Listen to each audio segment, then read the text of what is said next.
We got Professor Ahmadou again with us today, and we spoke on the first week about Cameroon as a country, and then the second week we went through the Chika. We spoke about the Chika.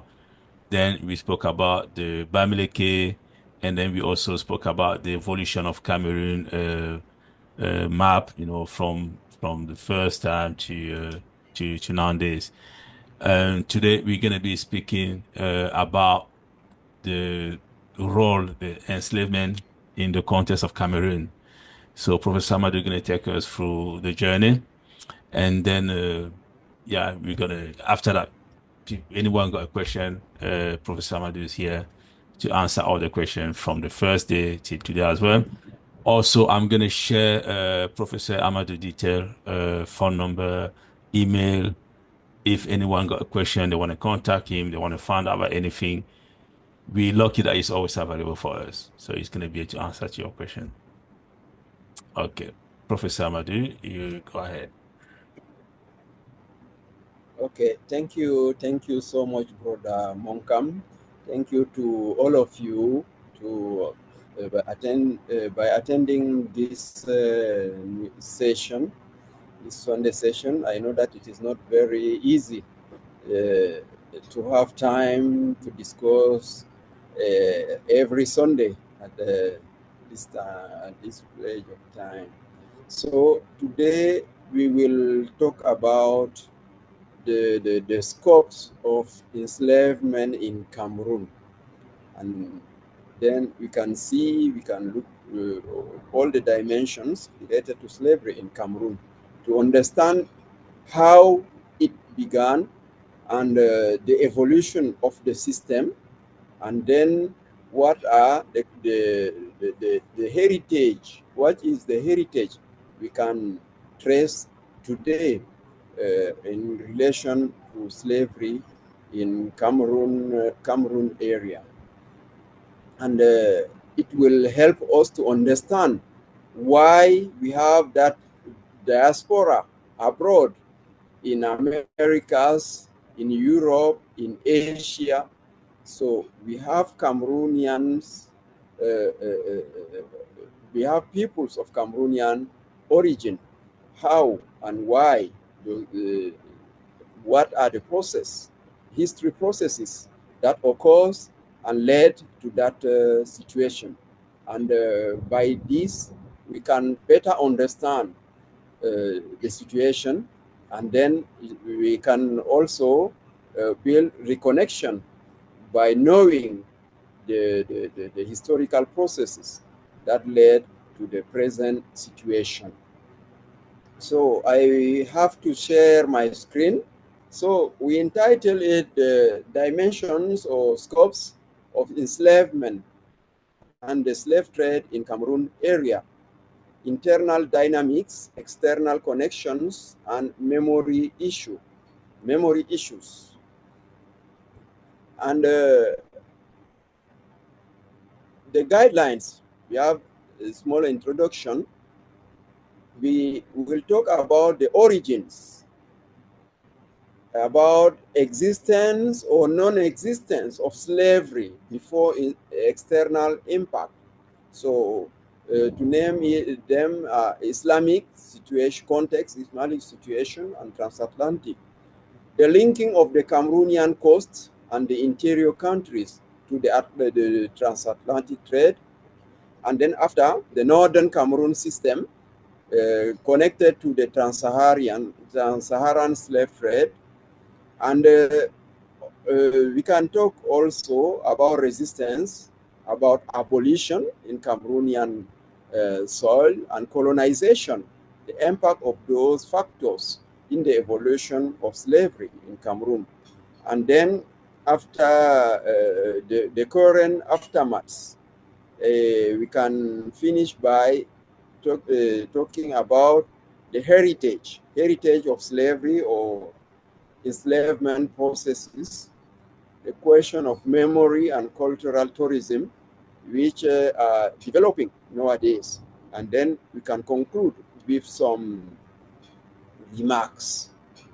So this map, I have shown it the first day, I gave it just to see the area we are going to talk about, and then the distances. You have the Atlantic Ocean in the south, and then you have the Lake Chad in the northern part of the country, and between the two water areas, we have the forest zone in the south, and then the savanna and Sahel zone to the Lake Chad area. And you have also those nowadays borderlands, like Nigeria in the west, you have Chad in the north, you have Central African Republic in the middle or in the center, and then in the south, you have Equatorial Guinea, you have Gabon, you have Congo. So this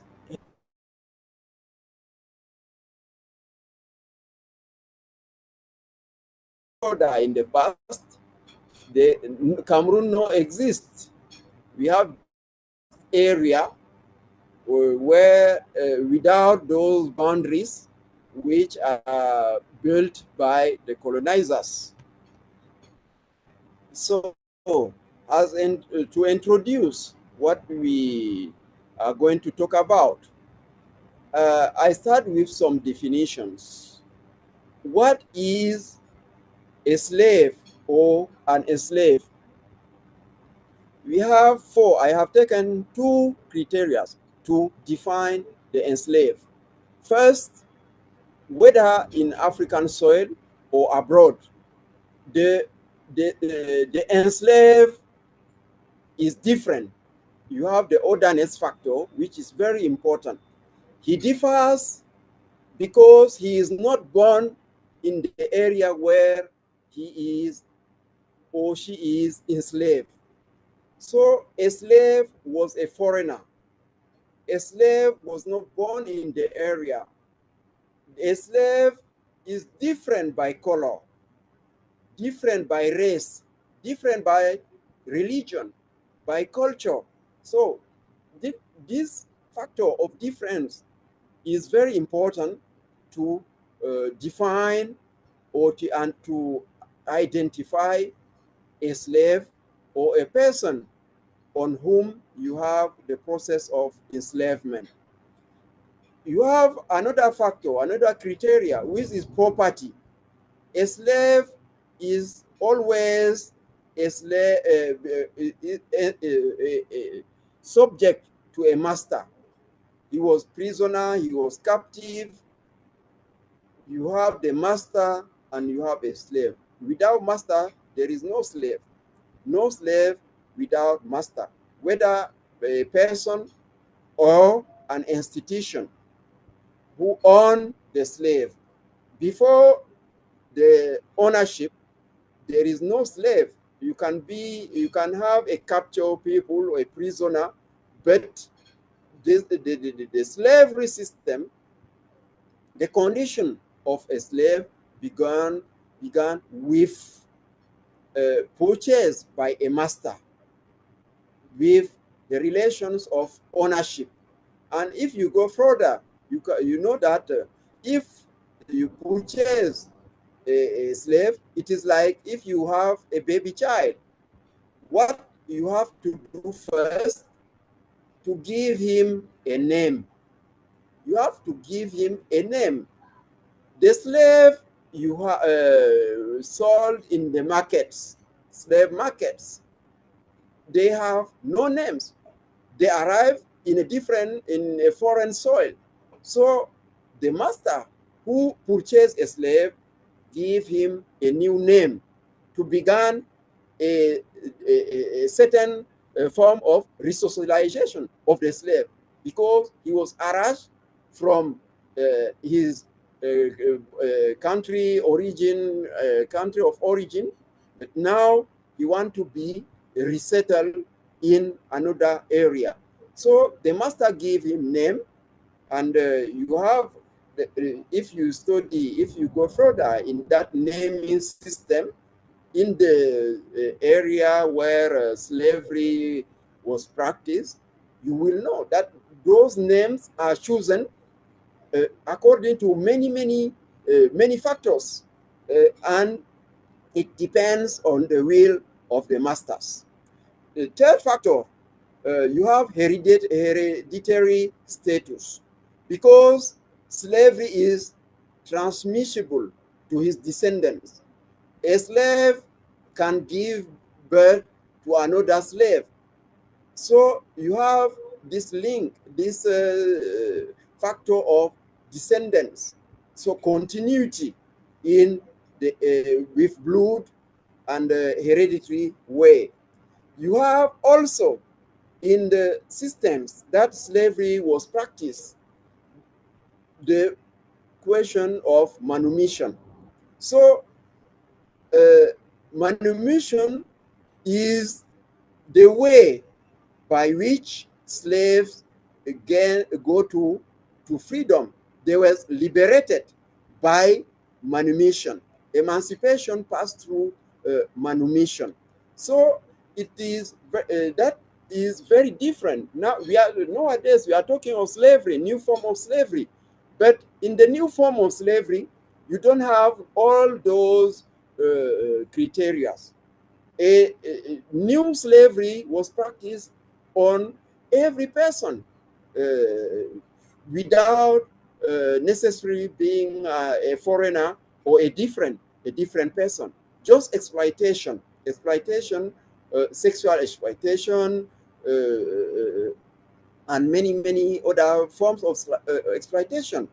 The relation of property. Nowadays, slaves are not bought. Whether money in money purchase intervene, it is not. They are not a property, and their children cannot be considered as slaves, because there is no hereditary link in new forms of slavery. And the practice of manumission no longer exists, because they can be freed and without continuing to go with that condition or that identity of a slave. So those four criteria identifies slavery in the past, historical processes that occurs. And if today we have these four criteria for a person, then we can consider him as a slave. In the questions, we will come back maybe to give more explanation about all those things. And what is slavery? What is a slave trade? Some authors make very distinction between slavery and slave trade. For me, it is the same process. It is the same system. It is difficult to have slavery without slave trade. So slave trade is just a kind of process or which led to slavery.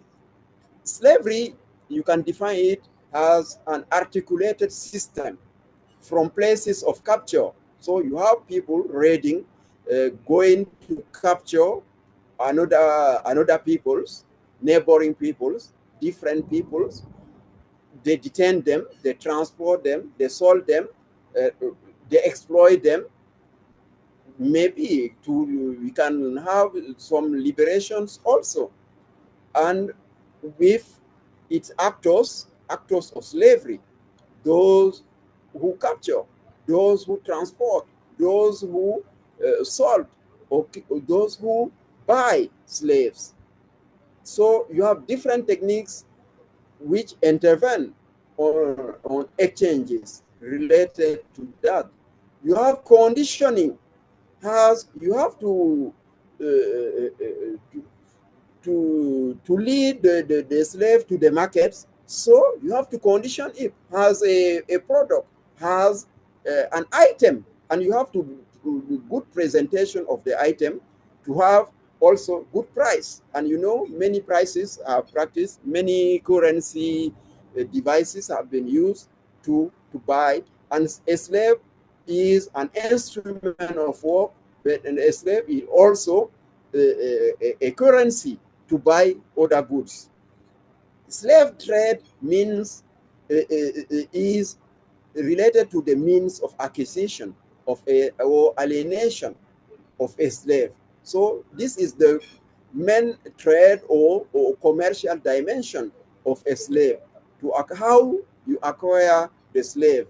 You can buy, you can sell, you can inherit, you can give like a gift to another person. The slave trade is only one stage in that vast system, which is considered as slavery or process of enslavement. This is why the end of the trade does not mean the end of slavery. And talking to the abolition, abolition first was applied on the slave trade. They abolished slave trade before abolishing slavery. So when talking to abolition, in some areas, you have this, the trade was abolished, but those who are in condition of slaves remain in that condition.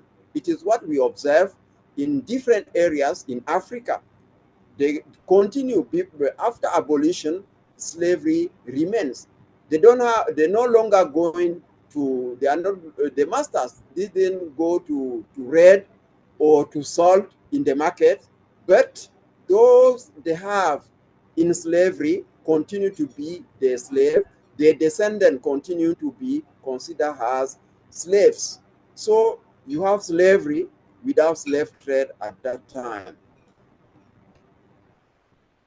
Okay, I will not going to insist in those historiographical dimension, but I just mentioned some authors.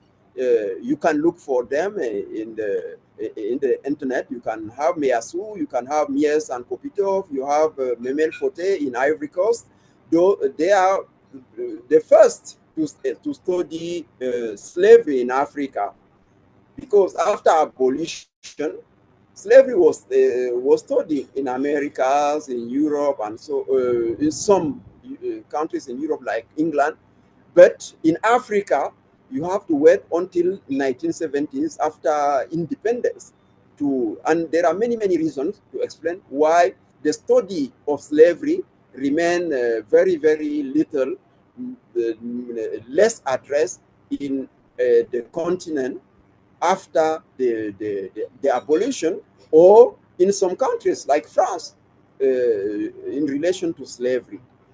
Reversing the reading of slavery and the enslaved trade from coastal outlets, because many authors talk to slavery from the coastal areas, from the coastal areas of Africa to the Americas. But the chains are going further in the interior of the continent. Some local practices remains and considered as slavery. Some authors have tried to differentiate what happens, what goes in the continent from what happens in the Americas. Someone like Mbaye in Senegal and so, they consider it very has form of socialization in the continent, different from exploitation in the plantations in the Americas. But for us today, when studying slavery, we found many figures, many informations that lead to the conclusion that the difference, it maybe it's of scales, but in the condition of slave, imprisonment, and so on, you have the same, and the same brutality, the same violent system, the same plantation system in some areas of Africa where slaves have been exploited and used. The dynamics of transformation and social centralization under the effect of slavery. Yes, this is a theoretical analysis to to state that some societies, some African societies, are very clanic societies. Many or the most of the African societies were clanic, so related to big families, to lineages. But under the effect of slavery, those societies were pushed to centralization. They became warlike societies to satisfy the demands of the slave system. It became a system, as I said, with actors at any step. So, and today, the trend is to develop an economy of remembrance by developing cultural tourism, memorial tourism, and also the representation of slavery, of the whole system, or the slaves in the museums and so on. So to permit people to come to visit, to come to learn, to come to see, and then to also to remember.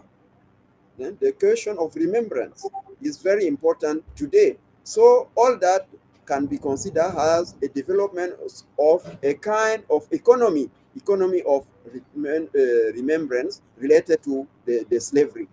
But the question which is arising in those areas like museums where slavery is represented is the problem of conflicting memories, because we have to know which memory is represented.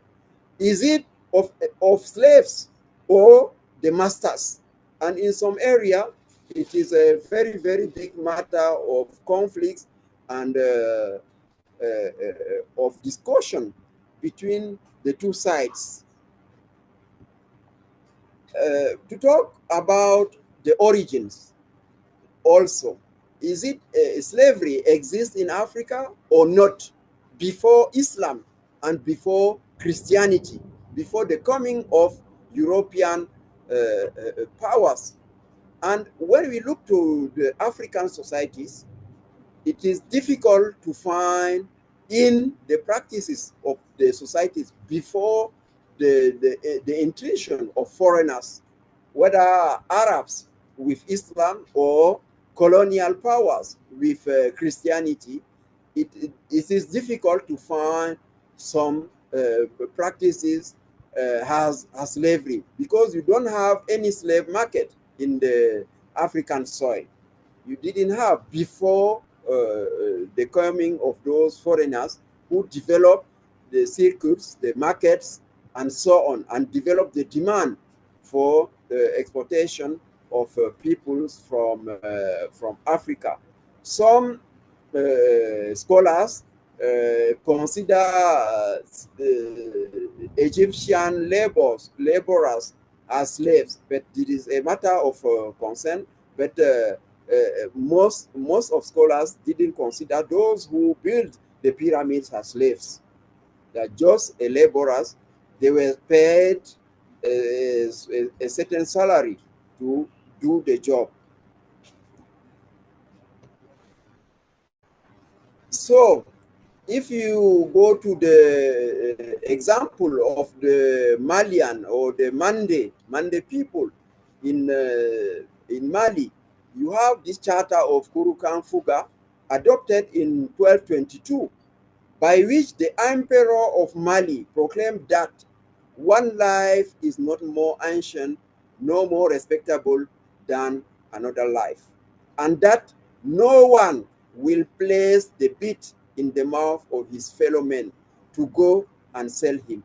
So if you look at this charter, you can see that is more ancient of all the other declarations of human rights and so on that brought by or taken by Europeans, or to say that they are those who practice slavery, but they are those also who became the champions of human rights, and so on. So slavery was a question, a matter of concern in African societies, and the emperors, the chiefs, fought against the practice of sin by stating that principle that like the respect of human life, the right to life to any individual, the question of equality, the question of non-discrimination, the question of individual freedom, the question of justice, equity, and solidarity. So those are principles which were known and politically practiced in different African societies before colonization. But today, you know, when you read books and so on in library and so, they will, many authors consider that human right or human life, protection of humans came from abroad. And so in Africa, African no longer knows about it, about those things. So for historians, it is not true. It is a sort of falsification of history to give a certain role to those who exploit Africa, and then they mask it under the mantle of bringing a kind of liberation or more consideration about human life, the notions of justice and freedom. And for the beginning too, in the coastal areas of Africa, in West Africa, historians date for transatlantic slave trade the year 1441, in which when Nuno Tristão, one Portuguese navigator, coming to that area of West Africa and started by taking some Africans in that coastal area and bring them back to Portugal. And it is the beginning of the system. In the first years, it began with that system of taking Africans from the coastal areas and then bringing them back to the royal courts of Portugal, and after Spain, and so on. In 1454, you have that bull of Pope Nicolas V,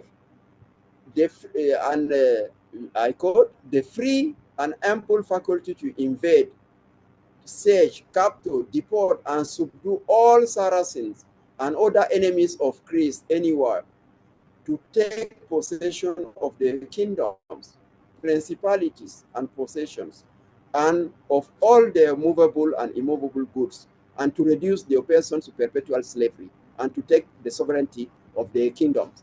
You can have this quotation in that bull, Romanus Pontifex, and published by the Pope at that in 1454. This is a kind of legitimization of the practice of slavery, because they consider African as enemies of the Christ, and from that they are good to be captured, to be sold, and so on. And you know, in the process of taking them to the booths, to overseas, they were asperged of that water, I don't know, ovenit, I don't know how we call it in English, but and then before they were Christianized, some of Christianization before putting them on the boots and going through the oceans to the islands and to the Americas. The Christians have the habit of disembarking at night by surprise among the idolatrous Canary Islands and kidnapping men and women whom they then send to Spain to sell as slaves. So the system began between the West African coastal areas, the islands near those coastal areas, to Europe, through Portugal and Spain, and after that, with the evolution of the what they saw big discoveries of the other world, you see, they will no longer take them to Europe, but to the new areas they found, and then resettle those people to exploit in the plantation, in the mines, in the all other ways, all other areas of life. So, to come back to Cameroon, and that we will remember it just very quickly. In Cameroonian space, you have those people in the coastal area who are just fishing peoples, and I have named the Sawas, the Douala, and so on. When it is with the coming of Europeans that you start talking about kings. A fishing people, just some few people taking their fishes in the coastal areas of Vuri or the ocean. When and how can they build some kingdoms to call them kings and so on, giving him those names? You have just fragmented societies with some villages along those rivers or dispersed in the forest area. So there is no kingdom in this area. But in written sources, you can have kings, King Aqua, King Bel, without knowing what are the limits of their kingdoms or the powerful or the organization of those kingdoms. So just clanic structure, clanic extended families, who and so on. So with the contact of Europeans, the situation evolved towards the centralization and towards the organization of those peoples in the coastal areas to go and fight or to go to make more prisoners in the interior for the sake of those traders, those slave traders coming by the sea. So in the interior also, you have the link from the desert area, from trans-Saharan routes, from Middle East, from the Arab world.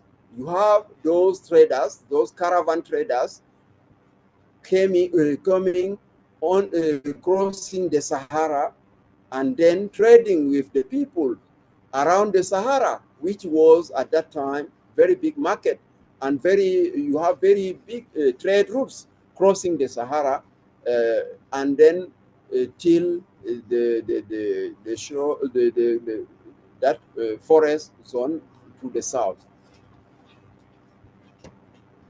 So for the transatlantic slave trade in Cameroon area, you have the beginning with the local trade. So just in that coastal area between the coast and the neighboring islands, and you have the names of those islands given by the Portuguese. You have near the Cameroon coastal area the island of Fernando Po. Fernando Po, who is the first one of the first Portuguese to come in the Cameroon coastal areas. He gave his name to that island where he settled, and then starting taking people from the neighboring coastal areas to begin the trade. So you have local trade, proximity trade from the coastal area to the neighboring islands, which will play the role of collection centers, transit, warehouse. After Fernando Po, you have that Sao Tome and Principe, and so on. You have more islands near the coastal areas of Cameroon, what is known as Cameroon today. So you began with the local trade, and it developed to the transatlantic trade with means and ways of embarkation, crossings, destination, disembarkation, sales, purchase of exotic products for Europe. You know, those products, Europe needs sugar, Europe needs cotton, Europe needs coffee. Europe need gold. You have that. If you look for the first sewing machines we have in Africa, they come from Liverpool, they come from Oxford, they come from Bristol, which are areas where no crops like cotton was produced, but from the colonies, from the areas where slaves were resettled, they start producing all those goods for the sake of Europe. You know that the place of coffee today. You know the role of cocoa today in Europe. You know the role of cotton, textile, the development of that industries in Europe. If if Africa and all those areas occupy and dominated, exploited, didn't send those crops to Europe, you will see all the problems they will face. If there is no sugar, if there is no cotton for that industry, if there is no coffee, no cocoa, you will see a very, very matter of concern in those countries. And the situation is continuing until today. Cameroon and like more African countries continue to export those goods. They are continuing to produce. If in Cameroon, I wake up and they tell me in radio or so on, or out, there is no coffee in the market, it is no problem for me and no problem for anyone in Cameroon. But in Europe, in Americas today, if you see, if there is no coffee, if there is no cocoa, you are in trouble. You see where some habits started. Please, are you hearing me? Yes, you can continue. Yes, we can hear you. Okay. So the economies of those our countries like Cameroon and all and much of African countries rely on those goods. Petrol, you exploit it without you exploit it. You export it without transforming. Gold, all the products, all whether crops or or soil goods. So there is a logic of construction of a system, of a process of connection and involvement of the population of the interior to those settled in the coastal areas. And we have a progressive transformation of previous practices and organization of circles to satisfy the demand expressed from the coast. When Germans established themselves in Douala, what they do is to construct railways. But those railways, it is not for Cameroonians to travel very fastly. Those railways link the port of Douala to the plantations in the area of the Mungo. It is just for crops, just for goods, to evacuate goods to go to Germany. It is only for that. When they create hospitals, it is just to have laborers and so on. All what was done in Africa was for the interest of those occupying people. It started from that period of slavery, and it is continuing until today. So you have to see this map. This map is done by David Elkis, as American scholar. We have many studies in the issue of slavery and archives. And so you have, from Cameroon, you have these orientations, areas where people from Cameroon were taken and destined to those areas in Central America, South America, and North America too. But it is just according to the archives he found. So it is not the whole reality. It's just a part of it. So, but you have some numbers and so on. So for those who are interested, I will give the references of the document, or I will send it to Brother Monkam. He will share it with you, and you have the atlas of transatlantic slave trade. So you have the areas of origin, the areas where slaves were resettled, and you have all those actors, European actors and African actors who intervene in the system. So it was a very organized system for the sake of those who made very big, very huge profits. So in coastal area of Cameroon, like Bimbia, we have this work done by Dr. Lisa Obre and her students. And Dr. Lisa Obre, to say a few about her, was in the first group of African Americans who came to Cameroon in 2010. And when she goes to Bimbia, she decided to establish, to look for all the information, to gather information about that area. And she found many ships embarked from, she documented it. So to Grenada, she found 26, Sierra Leone 18, Dominica 16, Barbados 16, Jamaica 14, Martinique 6, Saint Vincent 6, Cuba 4, St. Kitts 4, Antigua you have 4. So those are numbers of ships from the coastal area of Bimbia in Cameroon, in the southwest now, to those different areas she related. So she found in archives the names of those different ships. So to come back to the interior of Cameroon, you have this map showing the main routes of slavery or slave trade. So from different kingdoms.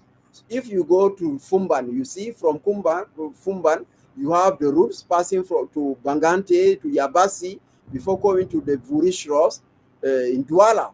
You have from Banjul, you have those also, and you have this big route through Manfe, and then going to the Nigeria area to Calabar, and so on. So you have all those circuits related, you have those routes for slavery, for commercial purpose, slave exchange with goods, another items, another goods, and they are led to the coastal areas to embark, and so on. You see Santa Isabel and Fernando Po. These are names of Portuguese who first gave the name. Santa Isabel was a queen in Portugal. Fernando Po was the first navigator who came to that area and gave his name to this island, which is nowadays a part of Equatorial Guinea. So you see this system, built system with relation with circles, and to take people from the interior to the coastal areas. We have the same map also showing those distances, those routes of slavery from the interior of Cameroon, the interior of that Grassfield area, to Calabar in Nigeria now, to Rio del Rey, which remain in Cameroon, to Bimbia, I talked a few minutes ago, and to the Douala now, because at that time Douala not exist. You have just some villages of fishermen along the Vuri River. So another map showing the areas where slaves were captured at the interior, that area of grassland, grass fields, through Calabar. You have through Limbe, the ways through Limbe, and so on. So it is just to make the to see the areas of capture and also the port where they are embarked for the sake of exportation in what is known as Cameroon today. You have Calabar. Calabar was the biggest, but in the colonial tracing of the boundaries, Calabar remains now in Nigeria. But Calabar were the most important ports by which Cameroonians from the Grassfields were exported. So the first for Cameroonians is Calabar. After Calabar, you have the Vuri River, and you have this area of Sanaga in Dizange. You have Grand Batanga. You have Campo in near the frontier with Equatorial Guinea of today. So to go to the northern parts of the Cameroon, and what I want to say is that the two systems develop without connecting each other. You have the trans-Saharan system towards the lectured area and to the Middle East, to the Mediterranean coast in the north. And you have the transatlantic from the forest zone to the Americas. So you have two systems, but in the same space. You have that two different orientations. And those empires, Islamic kings, Islamized peoples in those areas, with Islam, they integrate the circles, the trade routes in the Trans-Sahara, and then from, because it is from the Kanem, Bornu, you have the beginning around the 18th century. So just some years after the birth of Islam in that area of Arabia now.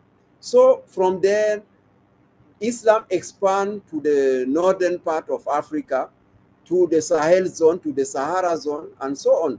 And with that expansion of Islam, you have the development of trade routes, and the main item in those trade routes are slaves. Slaves are the currency.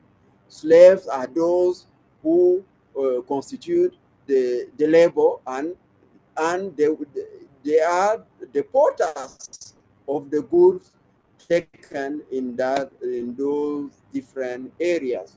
So you have the development of those empires like Kanem, like Bornu, and after that in 16th century you have Kanem Bornu, Bagirmi, Wandala.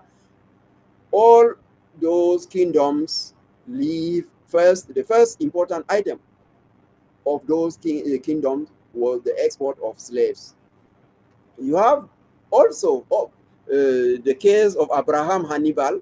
You can find it in, if you go to Google, you can Google it, you can have the biography of Abraham Hannibal, who is a prince of Logon Birni, a kingdom near the Logon River, near that area of Lake Chad, captured in 1703 and taken to Istanbul in Turkey. But he was sold to Peter the Great, the Tsar of Russia, and secretary of the emperor he became, and finally a general in chief in the Russian Imperial Army. And he was now known as a parent of that poet, a renowned poet of Russian origin, Alexander Pushkin. And I mentioned Nyamanku, Dieudonné Nyamanku, who is a Beninese scholar. He wrote a biography of the Abraham Hannibal. So it is easy to find it on Amazon and so on, if you look for it. You have Hugh Barnes also, who wrote about Hannibal. The major turning point for the Cameroon area is the foundation of the Sokoto Empire from 1804 by Osman Dan Fodio. And in that period of 19th century, according to a very famous scholar from Canada, Paul Lovejoy, a very, very renowned historian of Africa, he considered the Sokoto Empire as the largest African empire in the 19th century. And you found there Islam, because it was an Islamic uprising that led to constitution of that empire, and you have the development of slavery. And the North Cameroon, from Adamawa to the Lake Chad, have been integrated part of that Sokoto Empire until colonizers come and divide one part in Nigeria and the other part in Cameroon and in Central Africa. And yes, this is important to mention that jihad is a sort of holy war. But if you study the jihad in Sokoto Empire, you will realize that jihad was just a pretext. Islam was just a pretext, because you have a jihad without any Islamization, no process of Islamization of people, but just going to war, going to raid people and have more capture people for the sake of the trade for the Sahara and Mediterranean zone and to the Middle East. I went to Libya in 2001, and in the main market of Tripoli, you have this zone, this area, this very big slave market called under Gaddafi. They call it the green place. And now with the after they fought against him and then they kill him, the new authorities of Libya rebaptized the area as the place of revolution. But historically, it was the main slave market in Libya, in the shores of the Mediterranean Sea. And if you look at this map, you see the routes towards this zone of whether it's Tripoli, in Tunis, in Benghazi, direct from that area of Lake Chad. And you see the system is developing in that area of Central Africa, that area where you found Cameroon today, that area where you found Nigeria, in that zone occupied by the Sokoto Empire. So from that empire, you have those routes to the northern part of the continent, to the Mediterranean area, and then crossing the Mediterranean to different other regions, other areas. So in that northern part, slavery was developed from the beginning of that empire, of the Sokoto Empire, and to the south, to the southeast, in the Ubangi zone, and so on, until the arrival of the colonizers that stopped the conquest, the raids, but let slavery, let the system continue, because they have never taken a decision to abolish slavery. They just forbade raids or slave trade. If you look at this map, and you have the different routes by importance. So from Kano in Nigeria, you have traders, you have caravans who come to that area of Cameroon, and then has a round trip. They make 2-3 years trading, and then they go back to Kano after this very, very long trip with donkeys and with many goods from the northern areas. So this is just to say what are the different routes I identify in the studies I undertake in the area of Adamawa, in the area of northern Cameroon. And then you have those routes, you have the regions, the steps, different steps. I gave the security situation at that time. You have the importance of those routes, and also the goods imported, so coming from the north and exported going to that trans-Saharan areas. So you have all those routes to the north, to the south, to the southwest, to the east, to the west, and so on. So from many sources, I draw this just to show and to put it together. Which route, what are the main steps, what are the security, what is the security condition, what is the importance, and what are the goods for import and export. So you have it, you have the all the goods. And the most important good for exportation remain the slave, ivory, collar. Yes, those are, and coming from the trans-Saharan zones from the north, you have all those goods like salt, like perfumes, like soaps, like clothes, and so on. So you have all these, and you have all the rules. So if you are interested, Brother Monkam could share it with you, and then also now what we have to say is that when you study slavery, it is like if all Africans, all peoples are agreed with the system, with the slavers, what is very, very false. And it is why in my studies, I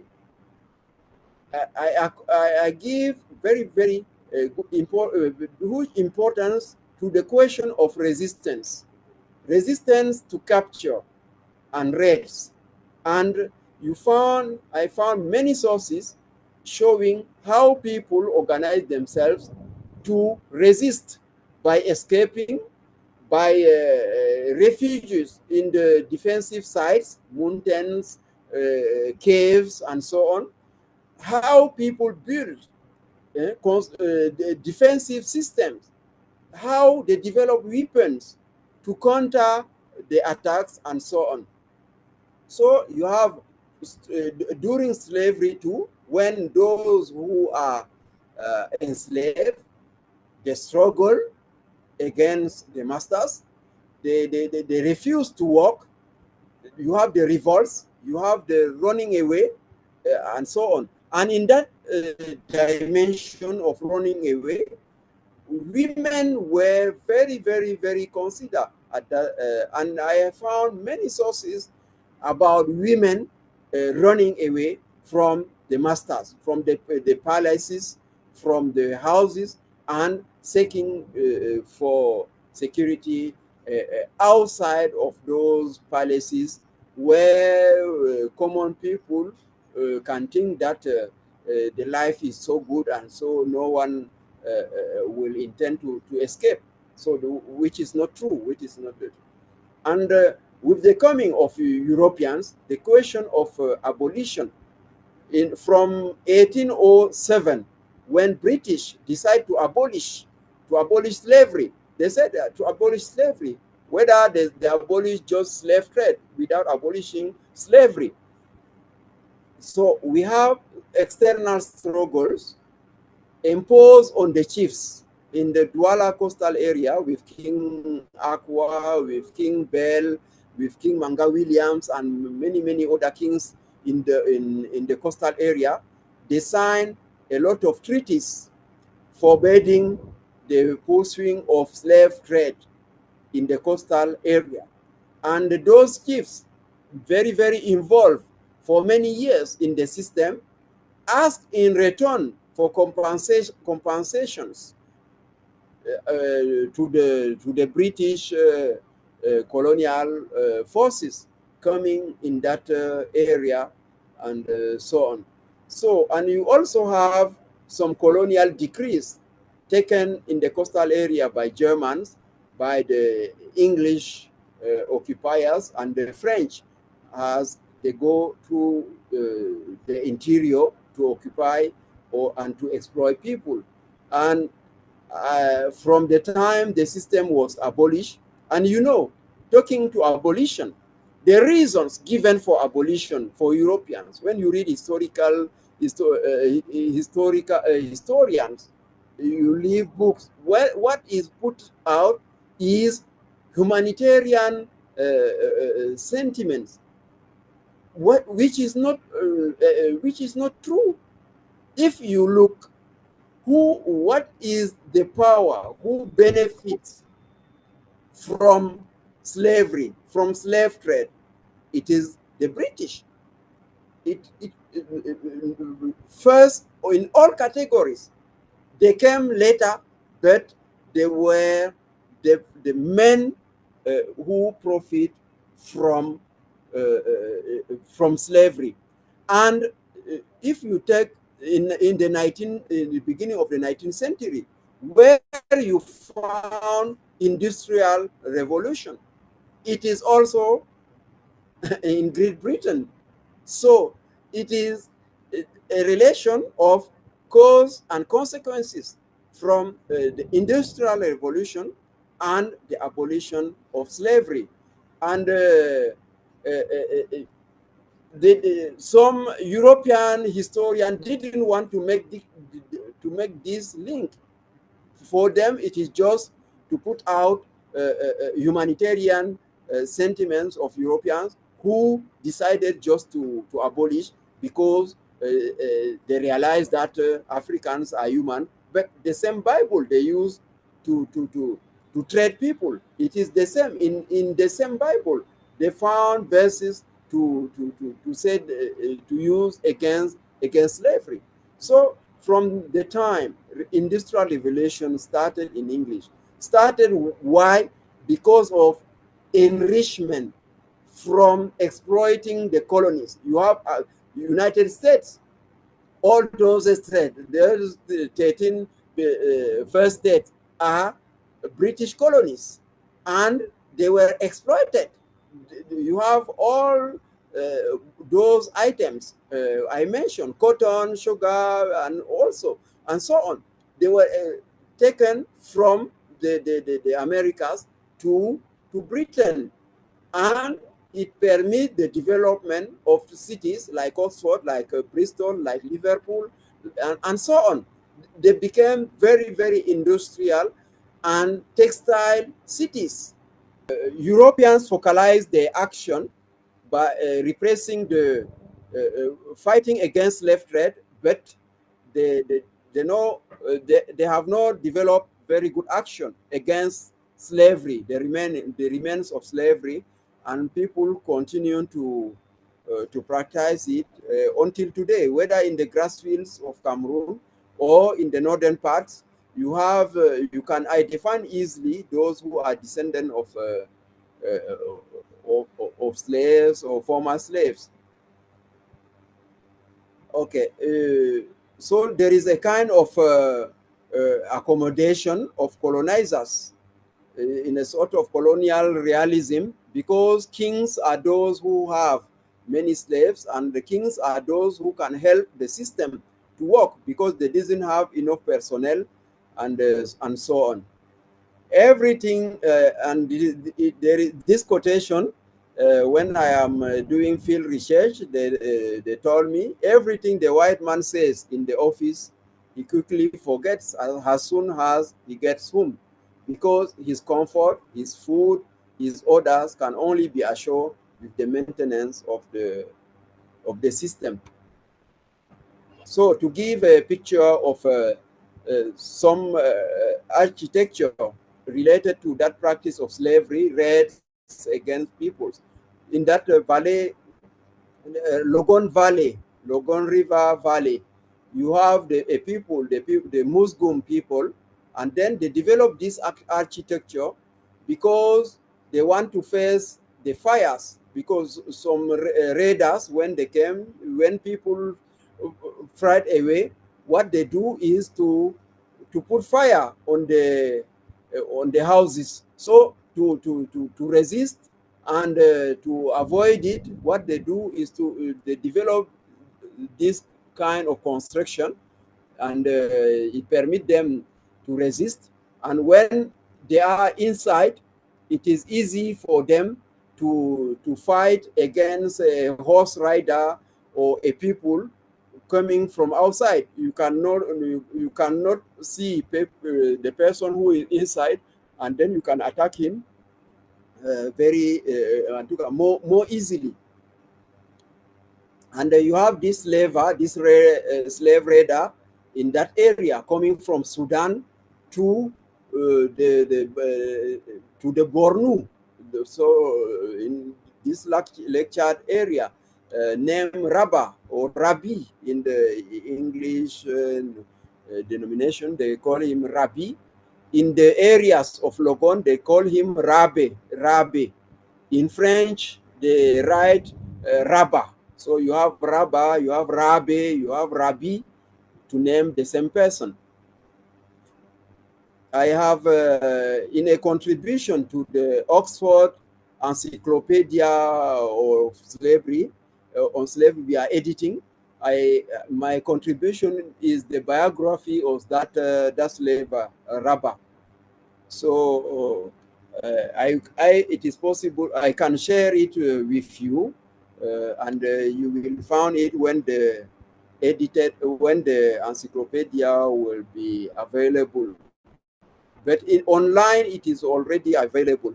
But we are in the printing for the final version, paper version. Current after effects of the practice of slavery in those different areas of Cameroon. You have the traces. Now, when you go to peoples, you ask questions. Memories are very, very alive.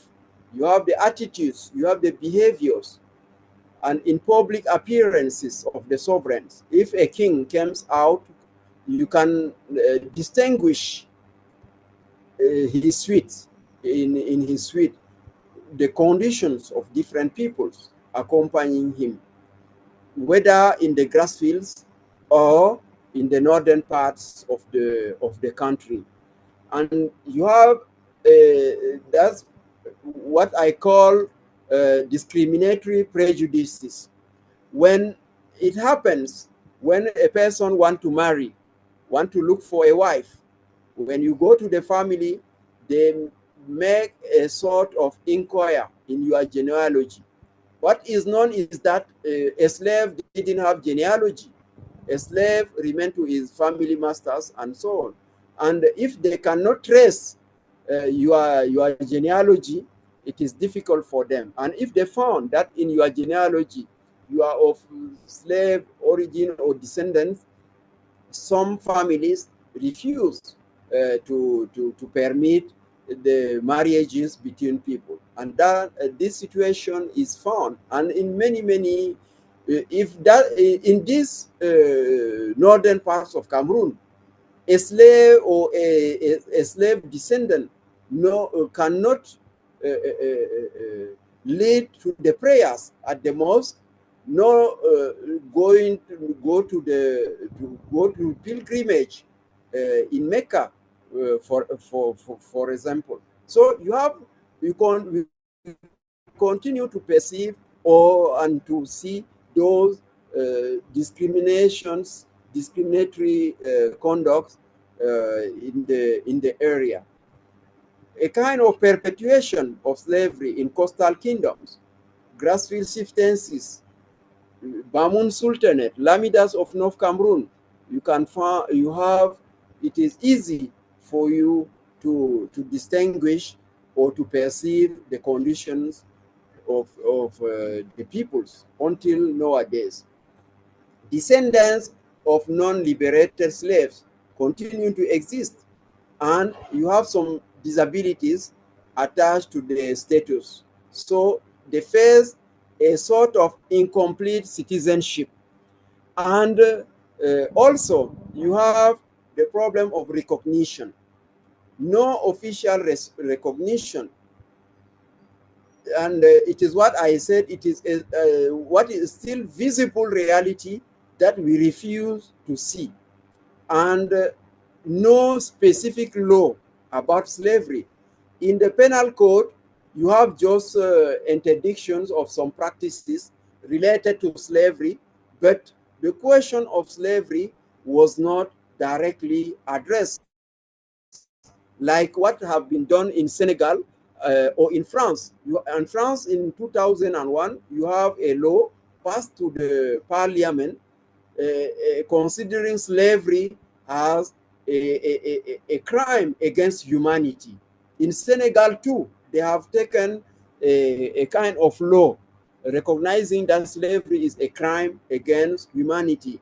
And when it, at this stage, it can permit to talk about what is practiced. So slavery is not only what happens from Africa towards other parts of the world, but within some African societies, we face the system and we continue to face it. So that is what we have to consider. So now I went to Niger, Niamey, the capital city of Niger, Niamey, in 2003. I was invited to come and talk about the remains, the remaining, the actual forms of slavery in that Sahel or Saharan areas like Niger, Mali, and so on. And I have studied the northern parts of Cameroon, which is presenting the same features. So, in a conference with all the Muslim leaders, traditional leaders, I asked them directly. I asked them if the Prophet of Islam himself has had slaves. There is silence in the room. No one argued against that and told me that the Prophet of Islam had slaves. So I asked them, in the Sunnah, in the practice of Islamic religion, we follow what the Prophet of Islam has taught. You are saying that you are Muslims. How can you continue practicing owning people, despite the fact that the Prophet of Islam himself bought those who were enslaved to liberate them without owning them himself? Those who were his companions never had slaves in their homes and so on. So you say you are Muslims, but you continue to have people has slaves in your compounds and so on. So it was a very important issue in that Saharan areas, and until today. If you go to the Grassfields of Cameroon, those Bamileke kingdoms, you will find those descendants of former slaves of the kings who are continuing to serve as ministers or laborers related to the king, in relation to the king, without a salary, without being paid, just according to those links established since their forefathers. And in all those societies, you can find descendants of non-liberated slaves. So if a slave was not liberated by his master, whether he is a runaway, whether he goes somewhere, he continued to be considered a slave. His descendants are continuing to be considered like this. So you have those disabilities, and you make some inquiry, people can tell you that, oh, this one is a descendant of slave, and his parents were no longer no longer liberated or emancipated or manumitted. So, and in the vocabulary also, you have a difference between a liberated and a freeborn. You have very good distance, very good specification in that. So in Cameroon, in a report I have written in 2010 for the government, I asked also in my recommendations, I asked for a law, passing a law in the assembly. I propose some days to remember it for recognition. I propose memorials for transatlantic slave trade in Douala, for trans-Saharan slave trade in Ngaoundere. I propose also some programs in literature for researchers in schools to integrate the study of this past for better understanding of the system and to better fight against it. This is an example of a manumission act taken in front of me with the Lamido of Banyo in 2006 when I am doing my research on the issue in that Lamida, in that kingdom. I was with the Lamido in his office, asking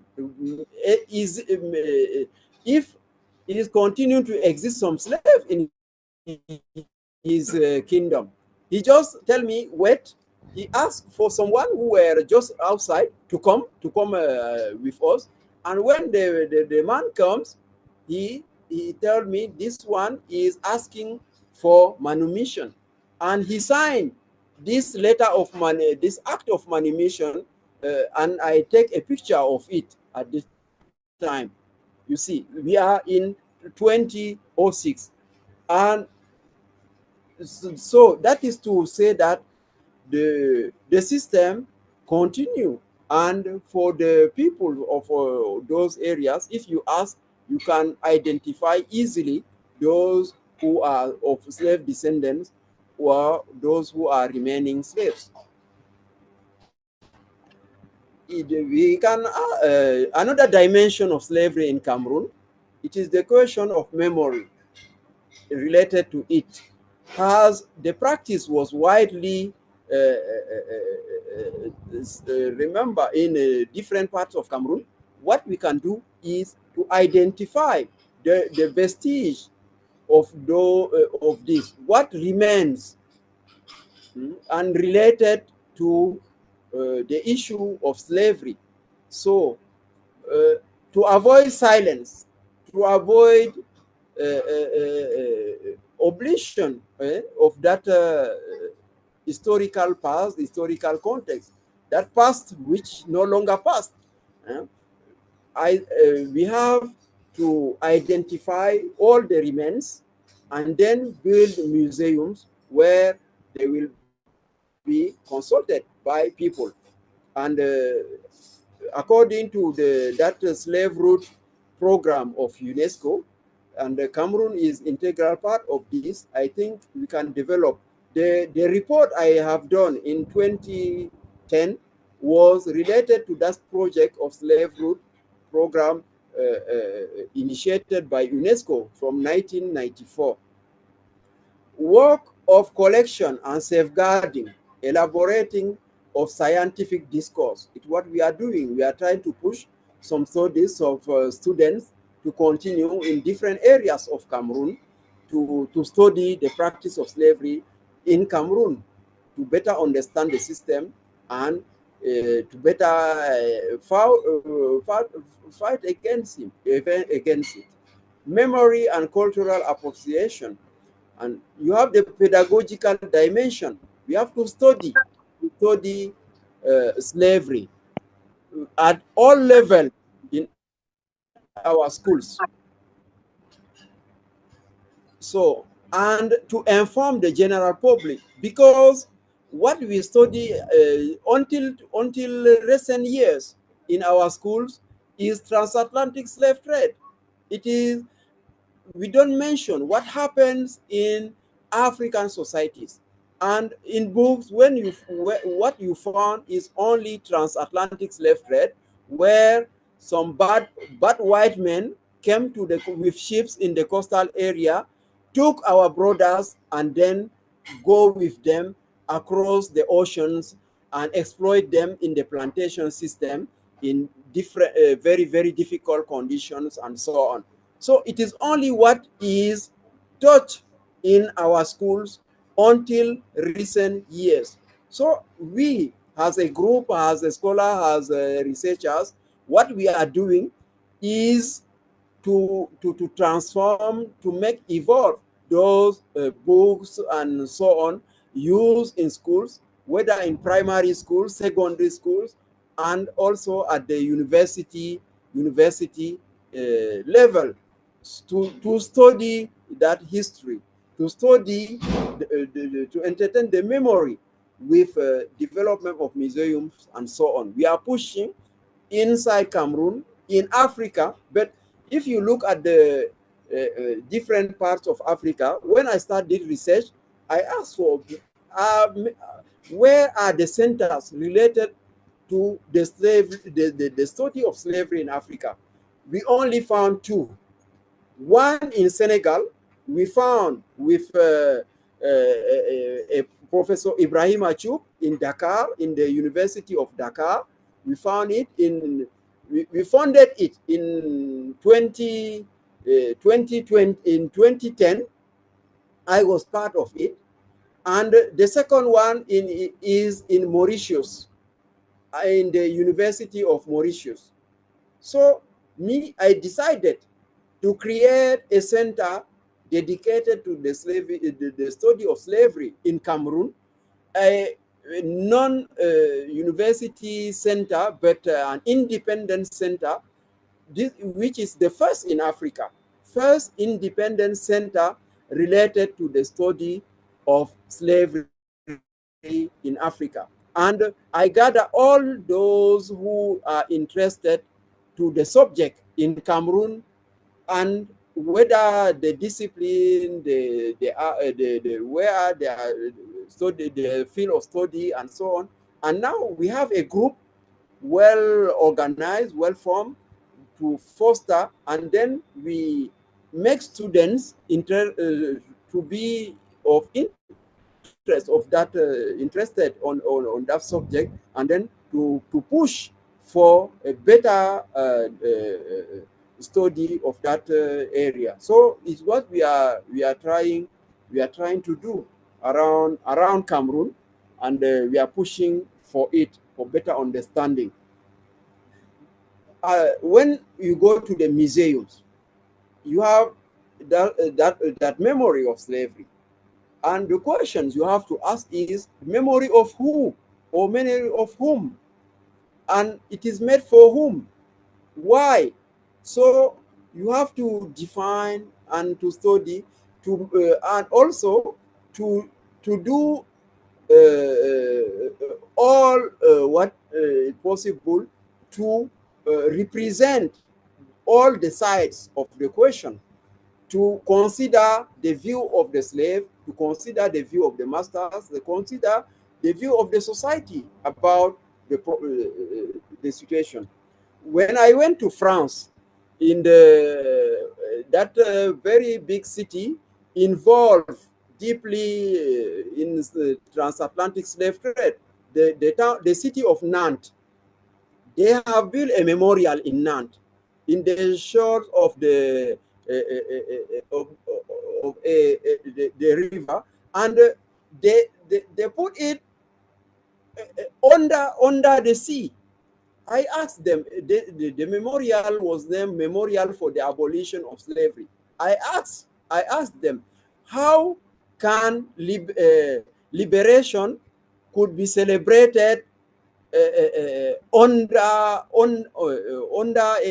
river or in the shores of a river without building the memorial outside to show the liberty. Freedom was proclaimed outside, not inside of the ships. It is not possible. And the memorial is like a ship on the shores of that river.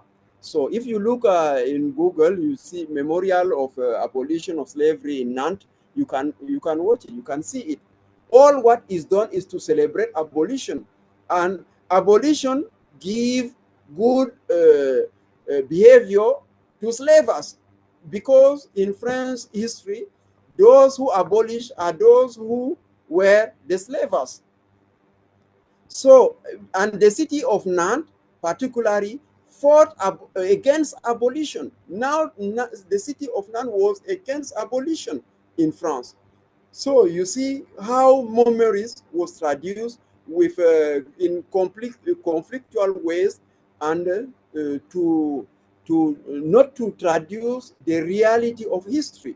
So when you see, when you go, when you read, you have to consider those dimensions. The memorials also, we ask two questions: is it the place of memory, or the place where you found memory? If it is the place of memory, it means that it is where events happen. But if you just decided to build a memorial somewhere, it is the place you found the memory, but it is not the place of memory. So we have to take into account all those considerations when dealing with those different issues. The question of spatiality of memories, the spatial dimension, how it was inscribed in the space. The question of temporality, the construction of the memory, at what time, which period, by whom, and so on. So the sites, you have to identify the site of capture, the site of embarkment, the site of transit, the routes, and so on, the places. We have to identify them, and also to give the real signification, to permit to those who are interested of them to better understand what happens, what is the situation. So in Cameroon, if you go from the coastal areas, you have all those sites from Douala, Bonaberi, Manoka, who plays important role related to slavery as ways or sites of embarkment, markets, and so on, ways of transit, ports of exportation, and so on. So I have identified whether in Douala, if you want to represent, I told you that I have done a report I sent to the government in relation to this situation, to permit, if the government of Cameroon decided today to take in importance of that issue in Cameroon, we know where to localize the sites, whether in the littoral region, the southwest, the south, whether in cooperation with Nigeria, as I told you, many slaves in Cameroon, the most important part of slaves taken from Cameroon went out from the port of Calabar, which remains in Nigeria. So we cannot draw history of Cameroon in relation to slavery without integrating that dimension of that port, which remains in Nigeria. You have the Guinea, Equatorial Guinea, with that island of Fernando Po. You have the issue of Sao Tome and Principe. So all those areas are linked to establish the history, the real history of slavery in that coastal areas of Cameroon. To give you some view for those who want to know, this site is in Bimbia, southwest Cameroon, and you have those ruins which remains, and for Cameroon, and there is a sort of controversy about those ruins. In Cameroon, many people started celebrating, remembering slavery using those ruins. And you see people coming as tourists to visit those ruins. What our research put out is that those ruins is what we call in the Americas l'habitation, the habitation, or I don't know the exact term in English to tell about it. When I went there with some people from Guadeloupe, from Brazil, when they see those ruins, they say that this is the habitation. Habitation means a system or an architecture related to plantation system. And for many Cameroonians, they said that it was ruins related to slavery. They goes there to visit, to remember what happens, like in Gore, in Senegal, and so on. But my researchers and with other scholars, we established that this habitat, these ruins were built in 1886. It is more, what I can say is that is more tens of years after abolition. So it cannot be related directly to the practice of slavery or the export of slaves in Cameroon. But the site itself may have served as an area to where slaves were embarked, but not the ruins. The ruins were historically established some years after abolition. It was a plantation of cocoa at this area, the Mbamba plantation. And we have all the elements that establish the facts. So you have a site who served in slavery period, and you have the ruins built after to serve on has a plantation as a residence for the master, for the people of that plantation. So we can remember two different memories there: the memory of slavery with embarkation of many ships, and the memory of labor or laborers in relation to exploitation, that exploitation of cocoa in that area. But until now, the government of Cameroon didn't hear that discourse. For them, it is site of slave trade, and they want UNESCO to recognize it as a site of slave trade. They recognize those ruins because in the Cameroon territory, we don't have ruins like that and related to slavery. They come to the coastal areas, and they took people. They have not built some significant construction force, military force, like in Ghana and so on.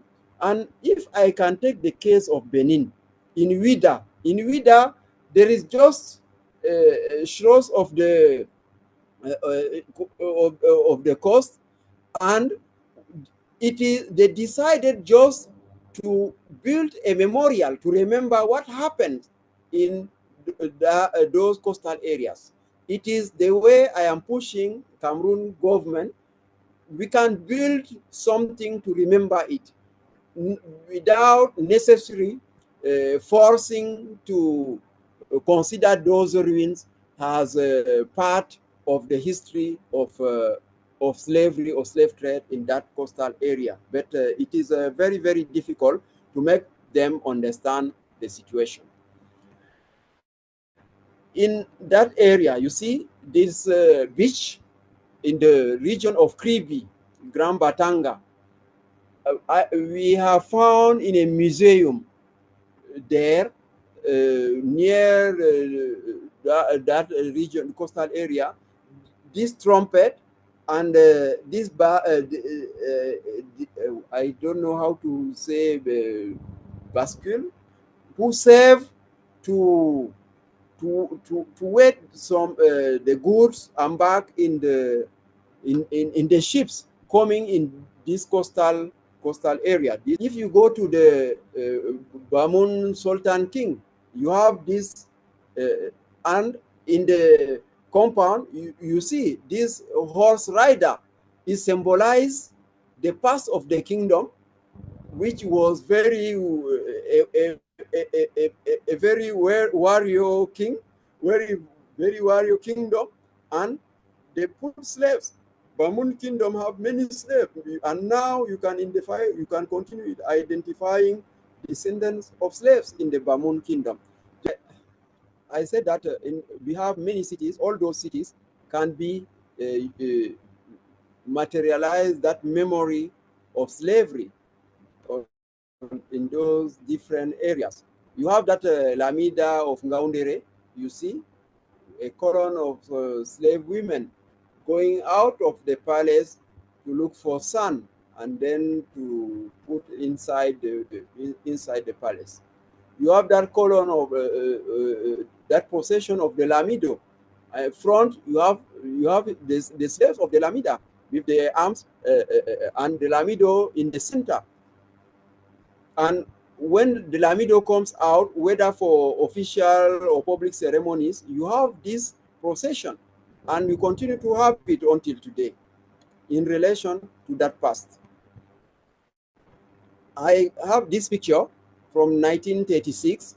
You have a chief of a village named Baker in Adamawa too. You have the chief sitting down, and behind him, you have all categories of his wives. If you see the one at the middle, at the center, you have what we call the wives. Wives are those who are freeborn. After you have the two others, you see at the left, who are concubines. So they were slaves, but he decided to make them his spouse. But their condition is different from that of freeborn wives. So you have wives, you have concubines, and you have the remain at the right right side, which is continuing to be its female slave. The difference is in clothes. If you see, female slave didn't have the right to cover her body to the master. The master have to see what he wants at any time, and it is differentiate the female slave with the others. The freeborn, they are covered with in all their bodies, and you see, though the concubines cannot have their heads covered. So you see, in one picture, you can do many explanations of the conditions of those different people.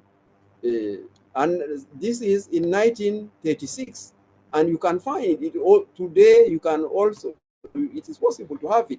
I have shown last time this picture of the main entrance of the palace of Raibuba's king, and you see this column of half-naked slave women, like the half-naked we see in the other picture.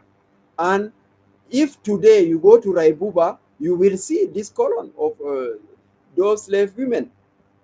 And what they carry in their head of goods, or sometimes some foods they are bringing into the palace. And if you come to Raibuba as a visitor, it is the Lamido who decide who can give you home for night.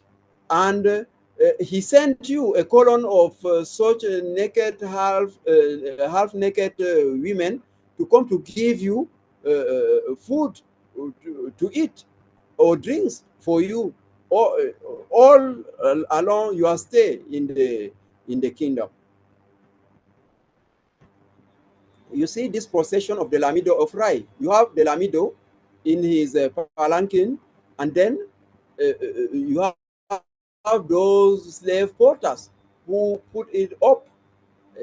Because the Lamido cannot put his feet on the soil, and you have the others with those big drums playing, and so on. You have this army, this cavalry of Raibuba, who serve to conquer the zone and to occupy the area, and also to mark the importance of his power. So you have this king. I have done his biography, Lamido Yawa Adamu, of the kingdom of Banyo.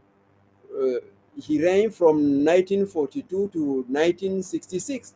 He was a parliamentarian, but when he come to power, he fought to maintain the system of slavery against the position of the colonizers until his death in 1966.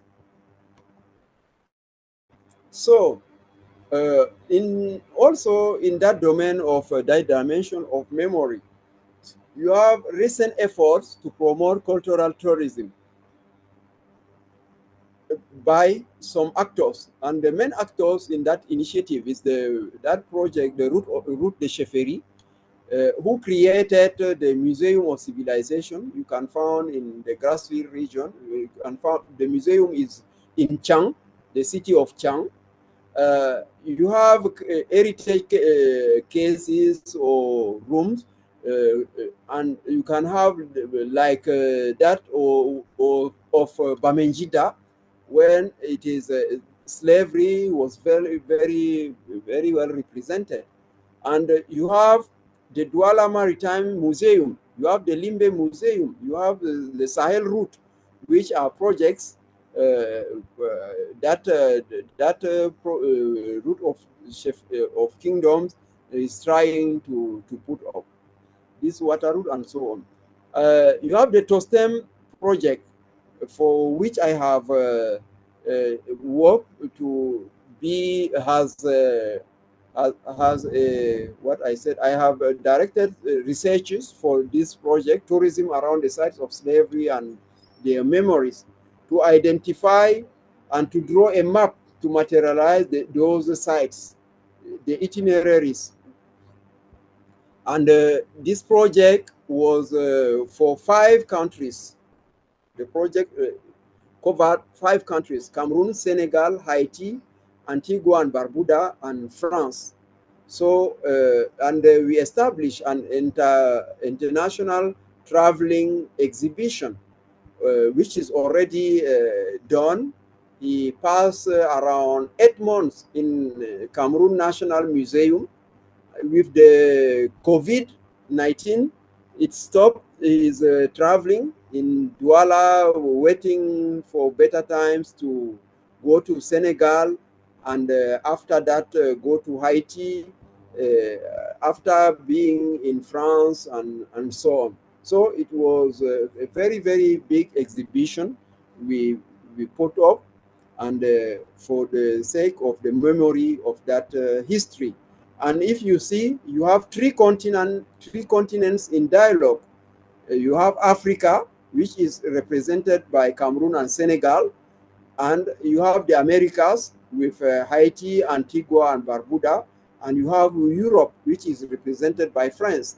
And so to restate this triangular between those 3 continents involved in the practice of transatlantic slave trade. We have also living museums. As I said, in the kingdoms, in the palaces, when the kingdoms come out, when you visit those palaces, you have this stratification, and you can understand the status, the positions of different peoples you have in face of you. And this is the last point. Model of Humanity Monument is a very, very huge, very big project led by the Africa ArcJammers. ArcJammers is an Americano-Cameroonian NGO, and you have many African Americans involved in that project. And for now, for the last time we talked about it, they told me that they have around $1 billion for the project. And the many countries in Africa fought to have the project in their soil. You have Benin, you have Ghana, you have Kenya, you have South Africa, and of course Cameroon. Cameroon won to host that Model of Humanity Monument because the government of Cameroon accept to give land in the city, the coastal Atlantic city area of Kribi. The Cameroon government gave more than 100 hectares to build that monument. But it is not just a monument. You have the monument at the center, but around you can have big buildings representing each country, each African country, and one for the diaspora. So for African countries, you have 54 buildings, and you have to add one building for the representing the diaspora. So for each country, you can have all, and you have conference center, you have museum, you have libraries, you have training centers, and so on. So to give you an idea of the Museum of Civilization in Chiang, this is the best organized museum in Cameroon, built by that organization, the root of chiefdoms, or the root of kingdoms, la route de chefferie. And you have the Douala Maritime Museum.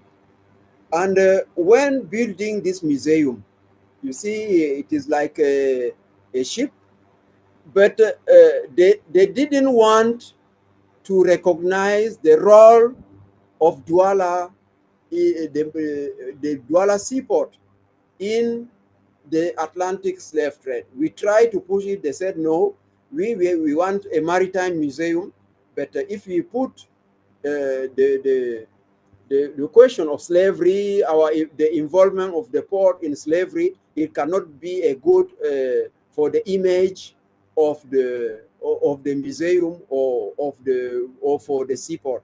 So there are some discussion continuing to push them recognize the role of the seaport of Douala in the Atlantic slave trade and slavery. And for us, it will be a good presentation that could help to make to attract more visitors for that museum. This is a view of the international exhibition we entitled Liberated Memories. Tostem had the project we talked a few minutes ago. So you have this presentation of some panels of that exhibition, which is which exists, but it will be a traveling museum that will be exposed in different countries to trace or to present the different implication of those three continents, African, Americas, and Europe, in the transatlantic slave trade from the beginning. And at each period, we present the transformations. At the beginning, what is the situation in the Americas? What is the situation in Africa? What is the situation in Europe? With the system, what are the evolutions at any step? So it's very learning and very very historically informed. And by visiting that exhibition, you have the situation of all those three continents at the same time, and you see all the transformation from the beginning to the abolition of the system of transatlantic slave trade. This is a picture, a maquette of that model of humanity, that model of humanity monument I talked about. And the leader is that African American Nigel Beans, and you can find information about him. Benson can share about with you those if you want to know more about Nigel Beans and this project of model of humanity, which intended to be built in Cameroon, in the coastal city of CRHIA. And as I said, you have already, they have mobilized, or they have already mobilized $1 billion for this purpose, and the contribution are continuing. But $1 billion, when we talk about it, it is in 2022. So, and from 2022, the government is trying to give them, how I can say, the property. What they are waiting is the title of property of the area given by the Cameroon government before starting buildings, building all, but all the markets and so on. And you see the central monument will be a woman, and then you have many stages down and so on, representing many rooms for different purposes. So also in relation to that question of memory or returning, you have this famous French player, world soccer champion, Liliane Thuram, from the Caribbeans, and he traced his DNA, and he realized that he's from Cameroon, from the island of Djebali in Douala, near Douala city, and he came back to his roots, and then make a citizen of the Douala city. Honorary citizenship was given to him, and he is of a Douala ethnic group of Djebali Island, and he visited it, and then received a very warm reception from the Douala kings and notables of the city, with the mayor, the city mayor of Douala, and so on. So it just, you have a picture of that war, the team, his teammates in 1988 when they won the World Soccer Cup to be the World Soccer champion. So to conclude, I want to say that the Cameroon area has experienced enslavement and slavery in all their complexity. So you have external with transatlantic, with trans-Saharan, but you have internal slave trade, which dimension is not very documented in the books, or for many reasons.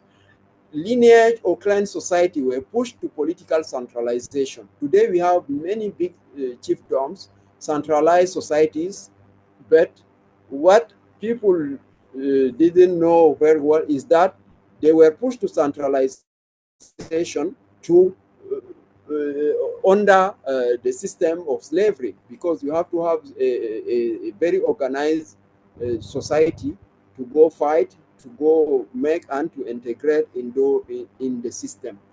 You have many transformations in the colonial period, but today we notice the persistence of slavery at different levels. The importance of heritage, the issue of memory, that memory is still alive. I have done that study for TOSTEM. We went to gather all proverbs to ask people from the grassroots, to ask them what they know in relation to slavery. But every area where we went, they told us, they show us people of slave descendants. They told us some histories related to that, some proverbs, some many, and it was very documented. I have written a report using that traditional elements, traditional words, and so on, songs, and so on, related. So it shows that it is a memory that is still alive in those societies, and people know very well about it. And it was transmitted orally also, because the ancients talked about it to the people. And what is very what is a very what I say what the word I can use, the we don't understand why in the public domain the question was not put out. If you go to the grassroots, people knows about it, but in the public domain, big silence about it.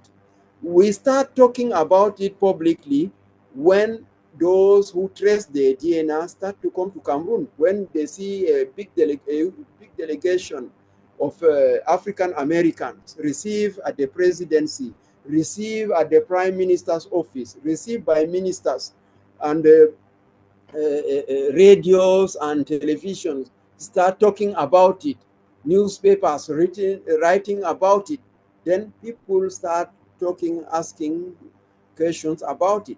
But in schools, as I have taught, there is a lot of effort we have to put to better for the to make it better known by students and so on. Also, what I can add in that situation, to better understand Africa today, you cannot avoid that period of slavery and the slave trade. Why it is so important for African societies? It is because it is at that time that some habits were acquired, the sort of conditioning of the peoples of Africa, and the trauma of that period still alive in the behavior of Africans at any kind of level until today. If I take some examples to make it better understand, the militarization of African societies began at that period of slavery and slave trade. When Europeans came with ships, they came with alcohol, they came with guns, and they give alcohol, they give guns to chiefs in the coastal area and ask them to go to the interior to make more prisoners and to bring back to the coast for the trade. You have that spirit of predation, that spirit who led everybody to take. In traditional societies, you have a very deep respect of properties, respect of common properties. But in our nowadays societies, people can take lands, all the lands, and they continue to take it. They can deprive people from public services from all around. All those behaviors started at that period of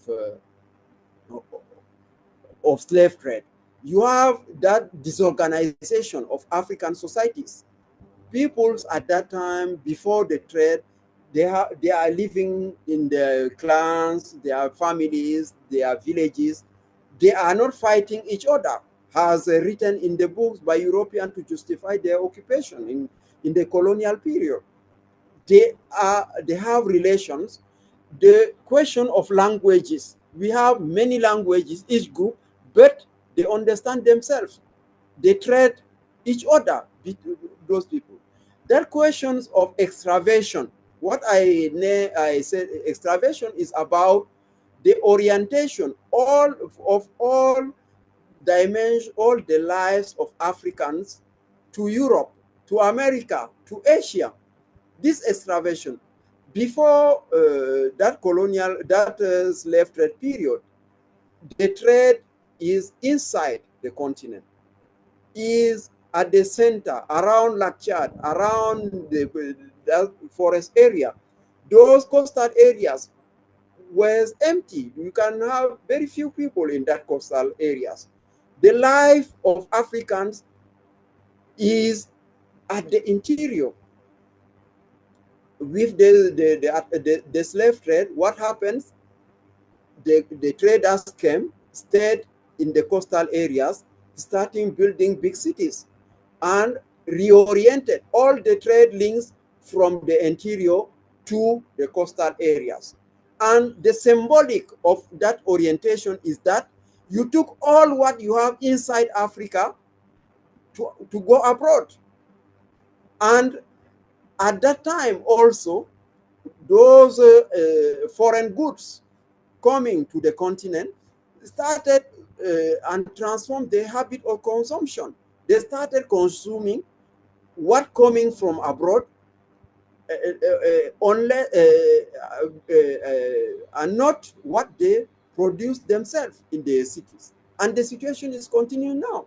I took the case of petrol, the case of cotton, the case of cocoa, the case of coffee. African continues to produce those items for the sake of the foreign world, not for Africa.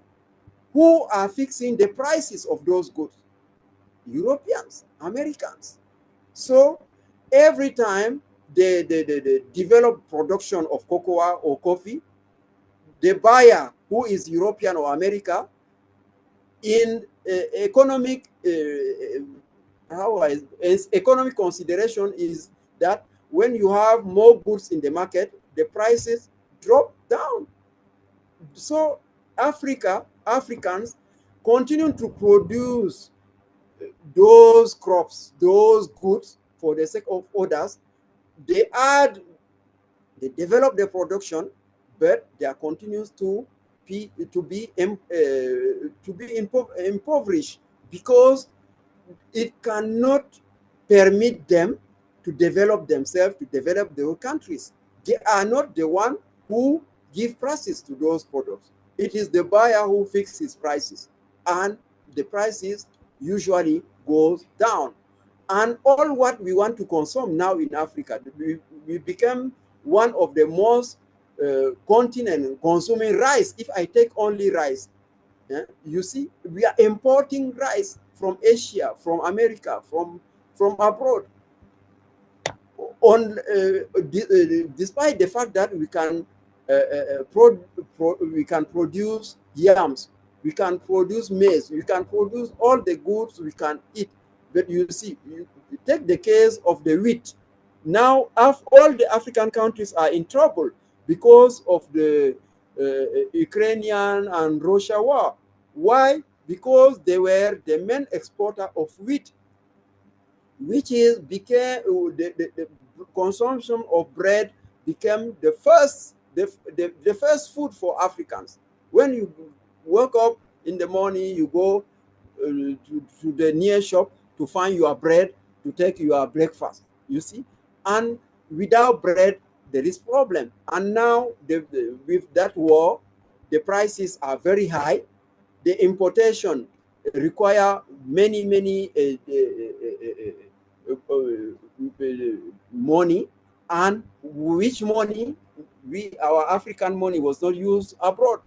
We have to look for euro, you have to look for dollar, and in exchange you have to give, to export, to continue to export our goods. So some have those habits acquired at the period of the slave trade continue to push down African economies, African countries. So the problem is, why and how are we continuing in that dependence, that continuous impoverishment of our lands, our territories. So the African present is only a perpetuation and conjunctural readjustment of slavery and the slave trade. And you know that the period of slavery and slave trade prepare the colonial period, the imperialism. When they stop with the abolition, coming to take Africans from Africa to Americas, to other part of the world, now they come to occupy them in their land, in their territory, building boundaries like prisons. Before that occupation, colonial occupation, Africans used to go freely in different areas to settle where they want. With the installment of the colonial powers, first they build boundaries. With boundaries, they brought nationalities. So you are no longer African, you are Nigerian, you are Cameroonian, you are Chadian, you are South African, you are... So if you took the names of those countries, you can look in the net what the meanings of the names they gave to those. Cameroon come to with the crevet. How do you call crevet in English, please, brother Monkam? I think it's shrimp. Shrimps, yes. How can you name a country with a name, a sort of name? And when you know that it is, first it was Portuguese, and after it was transformed in French, English, and it remains. Now, if you talk to Cameroon, what the meaning of Cameroon? What is the symbolic of Cameroon? That is the question. That is the problem. The naming, the system of naming. And you know that if you have your child, the first thing you have to give him is the name. The name is symbolically charged. The name has signification. The name traces his future, his what he will become in the future. You have the same problem for the names given by imperialists, colonizers to our countries. You have that perpetuation of such behaviors, acculturation, predation, militarization, wars we have in the continent.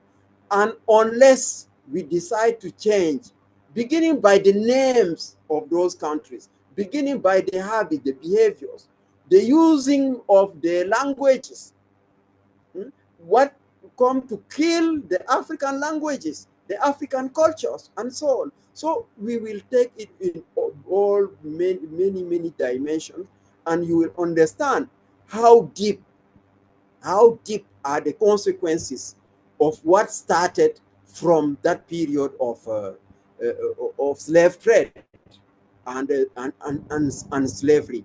We are all victims, whether those who remain in the continent and those who are abroad, those who are in the other continents. We are all victims of a system of predation, a system without any moral value, a system which led only to exploit, to dominate, to conquer, to dominate. And it is,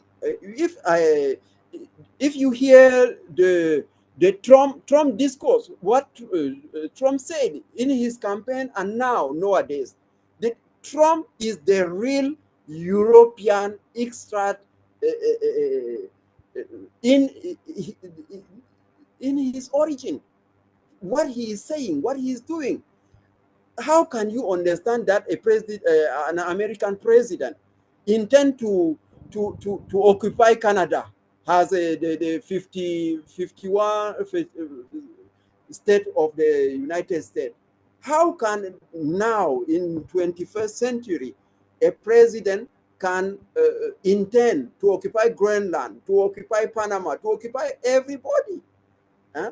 What the links between the United States today and Europe, where he come from? What are the relations? What are the considerations? What is the regard? And now, if you put it in history, the regard of those Europeans to the other parts of the world, to Africa, to Africans, you can understand how deep, how sick, I can say, are those societies in the consequence of what has happened in history. And today we have different countries in Africa, yes, but the concept of liberation of Africa come from abroad, come from the diaspora. It is your ancestors who first decide to liberate the continent, their homeland. And after 1960s, with the proclamation of independence of those different territories traced by the colonial powers, the link between the continent, the African continent, and the diaspora was stopped by those who took power at the head of those different states. They are those collaborators of the colonizers who took over our the different countries. And the Pan-African project was not only to liberate the different colonized territories. The project is to liberate those territories and to go back to the big Africa without boundaries, to constitute on the United States of Africa a democratic state where all people of African blood, all African descendants will find their home and will stay. If you read the African Union Charter, you have the diaspora as an integral part of the African Union. And it is on the basis of the roots of the Pan-Africanism. So we have to rebuild this relation. You have to make those in Africa and those Africans abroad to talk to each other. You have to build the bridges over those oceans to make the Africans more closer, like what was intended by those who fought against slavery, against slave trade, against occupation, exploitation of Africans, both sides. Africans were exploited in Americas, in Asia, in Europe, and they still continue to be exploited, to be to not taken into consideration. Me, I come from, if I leave Cameroon, I travel to France. When I arrive in France, I am considered a black. I am a black, like those in the West Indies and so in the Caribbean. I was considered in the same. The problem of racism, I face it in the supermarkets. I face it in the buses. I face it in the planes. I face it in the airports. Just because I am black, they consider, and it is not different. And now, you know, with that situation of extremism arising in all that different countries. If you the situation of United States is the same. Trump come with that background of racism, with that background of Ku Klux Klan, and you know it better than me. You live it. You live with it. You live it. So for Africans, for people of African descent, Africa remains the motherland. All what we do abroad in those cities, we have to know that the regards on us is that we are not where we are likely to be. And that is the situation. So I think the big challenge is to reestablish those links. It is to rebuild, as I've said, bridges over the oceans. We have African people of African descent in Japan, in China, in India, in Australia, in Russia, in all those different continents. So we have to talk to each other widely, and I think it will be better. We will be more respect by the others, and it can help more fight against all discrimination, all racism, and all the situation we face today. So I was very long. Apologize for it, and thank you for your attention. Thank you, Professor Ahmadou. This has definitely been enlightening, and I got a lot from it. The one thing I would ask is at some point, if we could bring you back uh, in the future to talk about some of your last points, and mainly, how do we begin to build the bridge that we can have those principles and cultural ideas that are going to come across the water so that the descendants of Africans here in America can share in some of the knowledge, wisdom, understanding, and spirituality that is there. So, again, I appreciate everything that you have shared today. I see Brother Jerry wants to share something also. Go ahead, Yes. Brother Jerry. Okay. All right. Thank you, Brother Gordon. First thing I want to say is to the professor, I want to thank him for that wonderful, magnificent explanation of what he brought out, especially like you, Brother Gordon, at the last. I think that was very, very important. All of it was important, but I just wanted to express my feelings about how well he explained that, the connections and everything that needs to be done. It is just beautiful. But I don't want to take too much more time because I know we've been here for a while, but I would like to ask one quick question, if I may. One of the questions, and I hope that he may be able to answer it, it may be something we may do at another time and add to what Brother Gordon said. I think it would be great to bring you back again and talk more about that. I'm very interested in that as well. My question is, what was the hardest hit area of Cameroon when it was hit by enslaved people, and by whom? It appears to be a lot of the Bamileke and the Tikar people. We see that. And was there a reason for going after those particular African people? And were they French, the Germans, or the British, or who? We can see from the maps that you've shown us in the past few weeks that some of those people were by the land that was caught was taken over by the French. Was it then mostly the French that done this, and what areas was hit? And thank you again for that presentation. Thank you very much. You have to consider two dimensions. Africans in relation to Europeans, and the contradictions of African societies at the interior. So I have presented the relation between Africans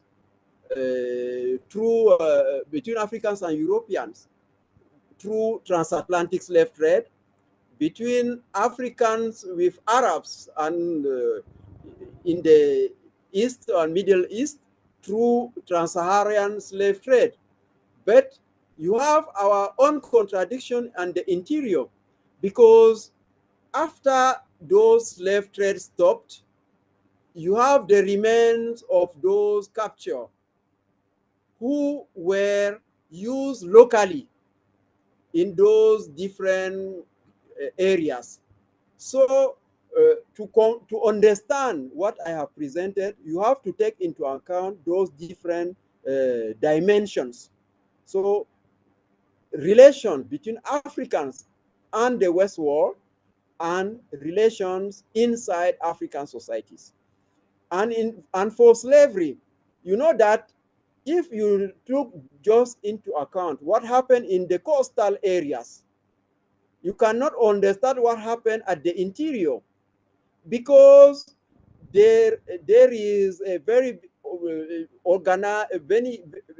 refined organization at the interior to capture and to bring those people in the coastal areas where they are embarking the ships.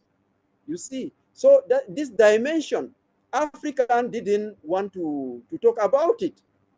Yes, if you look in the books and so on, the role of our chiefs, you know that the main role of a chief is to protect his people.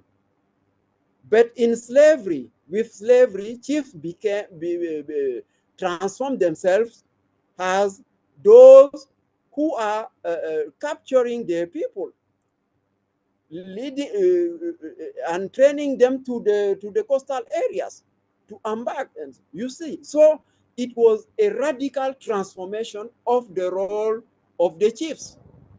And after abolition, African societies try to reestablish their basis, their foundations. But colonization come shortly. And then you can understand why it was very, very easy for colonizers to occupy the whole continent, because they let it very disorganized by slave trade, very weakened by the slave trade, by taking all the persons who can fight, who can develop, because they didn't take all people. They didn't talk all people. They talk young people. They talk young adults, young females, and with the capacity of working, with the ingenuity, yes, to work in the farm, to work in the mines, and so on. You have a kind of knowledge. They took away some, those who are producing. In Africa, we are transforming iron in the ancient times, but the iron industry was taken away, because all those who had this knowledge was taken away. In African societies, we produce good textile. People know how to transform, whether the wools, whether the fibers, whether so on, to produce clothes. What happened?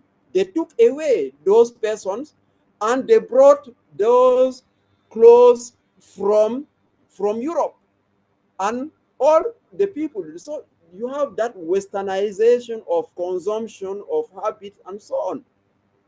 And if you look at all those ancient pictures from by the beginning of the 19th century, or along the 19th century, you can understand what was the situation, the transformation, the subjugation, the extraversion process they face, and it is continuing until today.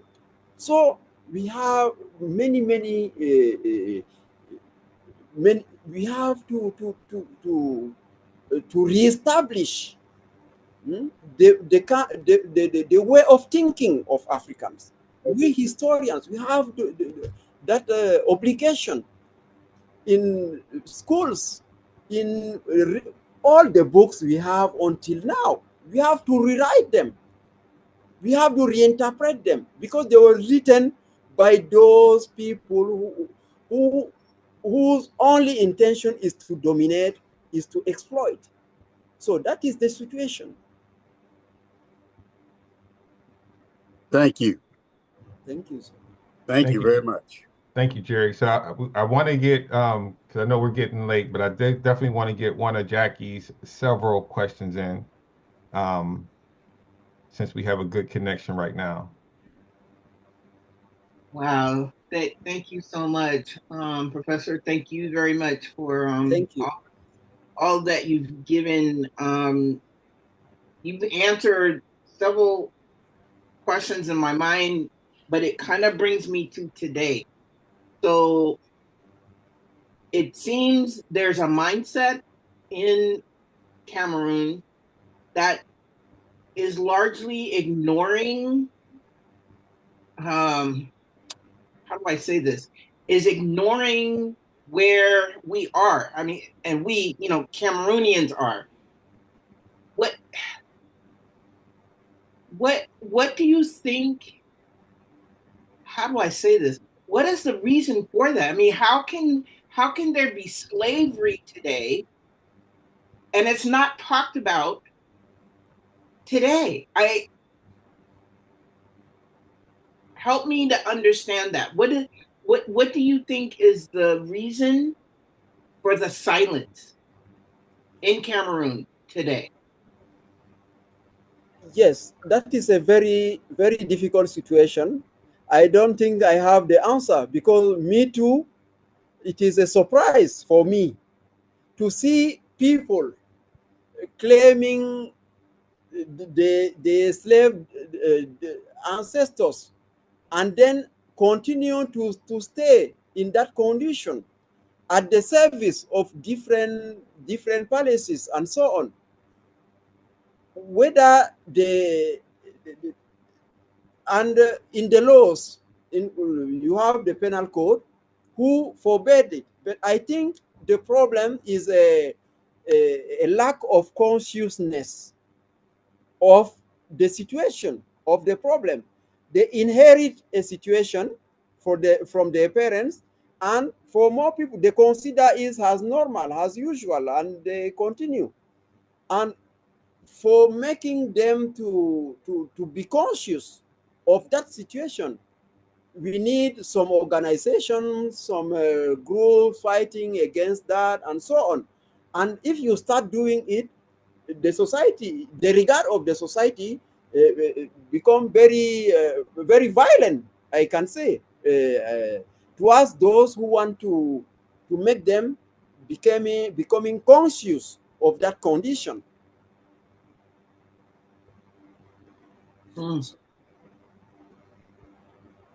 I think the solution, if solution is at the level of the state, of the government, like the examples I have gave in France, in Senegal, if there is a law passed, adopted in the parliament, then it can allow people to talk about the subject and then traces the way to fight against it and to make an end to it. Thank you, Professor. I understand. Another argument I can add is that many peoples of slave descendants didn't want others to know that they are from slave descendants. So they prefer to keep silent, to hide it, than to put it out and fight against it.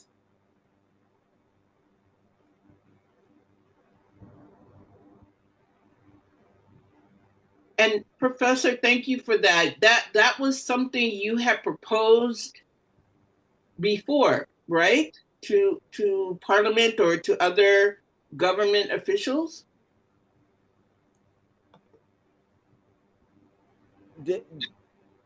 We have you know that the difficulty when I travel to other countries in West Africa, I found many NGOs fighting for human rights and having in the agenda that issue of slavery, which is not the case in Cameroon. And some of them told me that they will come to Cameroon and try to form Cameroonians to fight for their rights. And in those areas where we continue to have descendants of slaves and continue to exist with masters, continue to have their rights, which will not be very easy to. Mm. Man, that is just so powerful. That I think for all of us, and I think that's why, even Sister Jackie, we need to have another conversation with the professor a couple months down the road because we got some other exciting things coming up. But I think, just from what he's saying, I think two things. One, to better understand some of the things you asked about and maybe how we can help. And I know there's a lot of people who have been trying to help and everything else, but I think, it's positioning yourself at the right time. And I know there is a certain regime that's still over there in government that we may need to wait out. But even with that being said, there's probably some things we can do. So I think we need to definitely have that conversation again with a little more emphasis around the last part of what he was talking about. So I definitely think that needs to be done. I, I Go ahead, sir. agree so much. I totally agree because it's like that saying, if you don't love yourself, how you going to love anybody else? So it's like, if they can't, if within the continent, within our homeland, it's not understood, how can there be connection between me and them? If they. Yeah, it's something that I think we're all fighting with the princess and the prince and those who are definitely in contact with people from the continent. That's an ongoing question, and and it's going to take time. I mean, for all of us, this new technology is new, right? Like we weren't supposed to know who we are, and so now that it's coming very fast, and for a lot of us, we just have to understand that neither one of us are ready in that level, right? Because there's some learning. There was a brother, I think he's from the Khan tradition over in Ghana that had wrote a book that my friend was telling me about, and he was saying that in the next 20 years, there's not going to be any Africans in Africa. And what he was saying is not that there won't be any more black people, but the colonization of Africans has been so detrimental that they don't even know they're Africans anymore. And so, John Henrik Clarke, the great professor from here, says the liberation of Africa will come from the West. It's going to come from Jackie Davenport. It's going to come from Jerry, from us who have lived through and seen and can understand the things that are going on in Africa. Most Africans only know about their current situation, right? They have been left out of the education system, like Professor Ahmadou was said. So they don't, like, I talked to a lot of Africans, they didn't even know Egypt was in Africa, right? And so, and they don't even know about their neighbors in most instances, right? Because they're so clannish, they're about where they are. What the difference that we have is that since we don't know where we come from, we had to study all of it. So we studied Egypt, we studied Ghana, Nigeria, and now some of the other ones. We've heard of Morocco and Libya. Like most of them in Africa don't even know about Libya, don't even know about Gaddafi and everything he tried to do and was doing. So the liberation of Africa is probably going to come from the West. It's going to come from us who have studied and seen and been educated and have the ability to learn all of that more than it is the African, who in a lot of instances is so colonized. Like I know we're colonized, but they're colonized to the 12th level. And so, it's going to be that bridge that Professor Ahmadou was talking about, of how do we come together and get the knowledge from the West and the ideas and understanding of the enemy, and how does the East or Africa release some of its secrets that makes it continually the most sought after continent outside of its minerals and resources.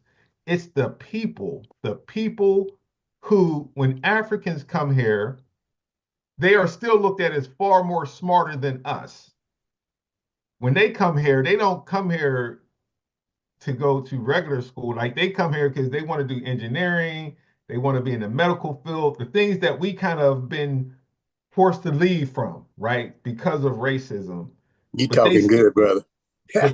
but they still have that knowledge, right? They still have the knowledge of the land.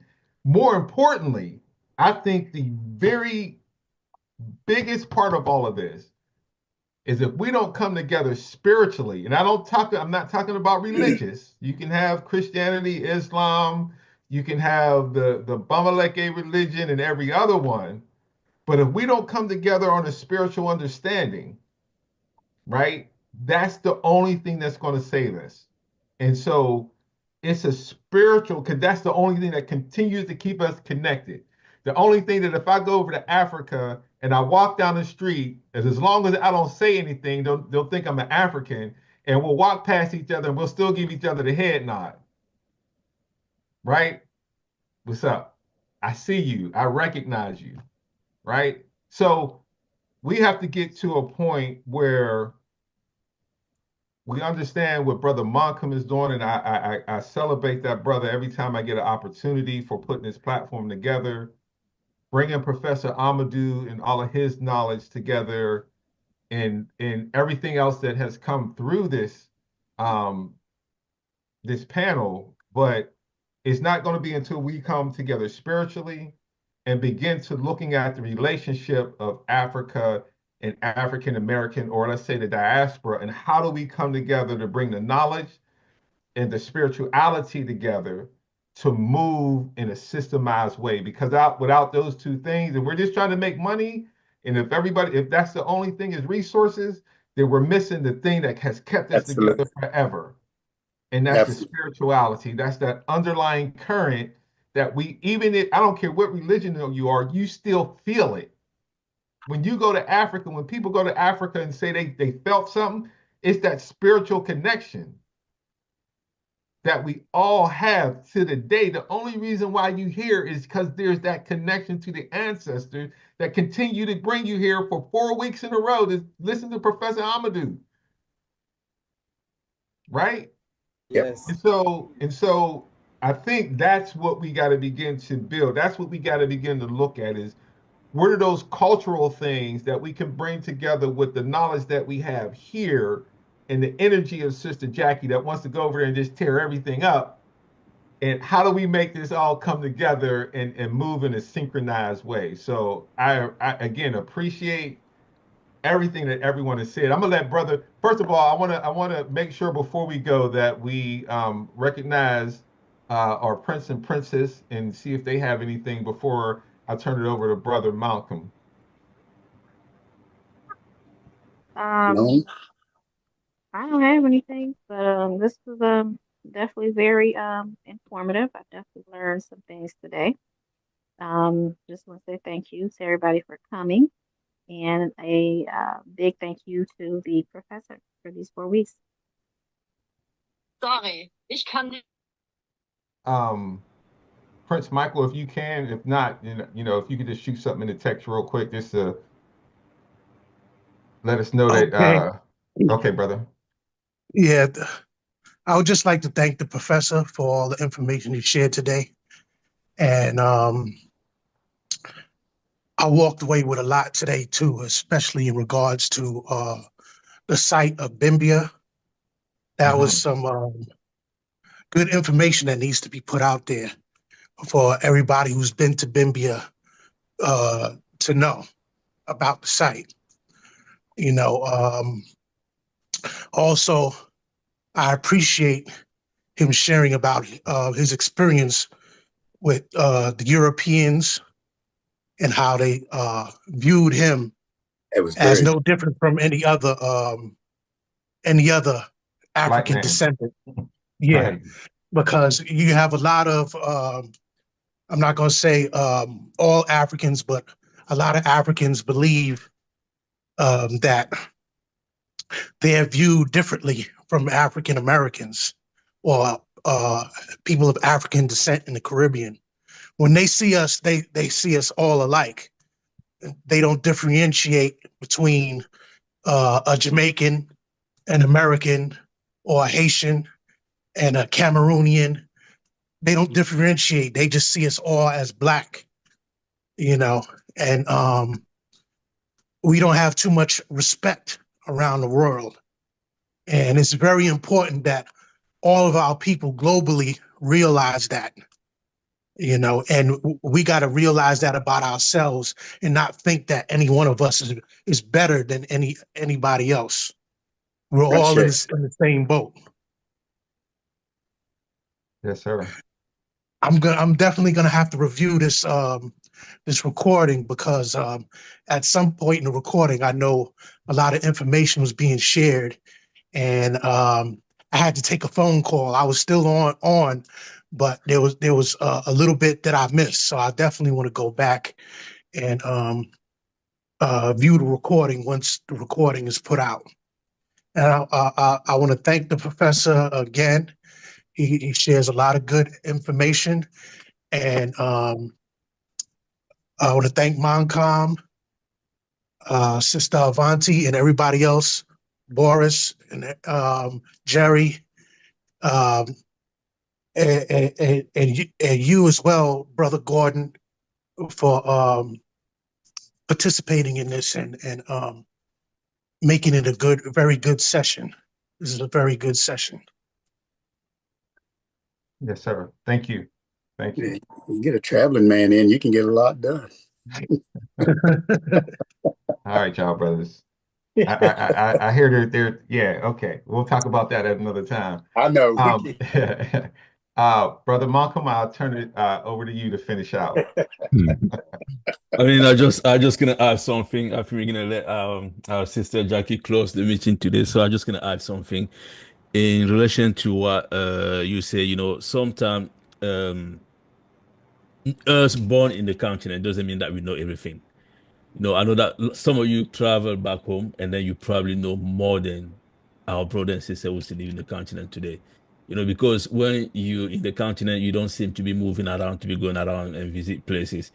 But because, like you say, you guys didn't know where you came from, so you have to learn so many things.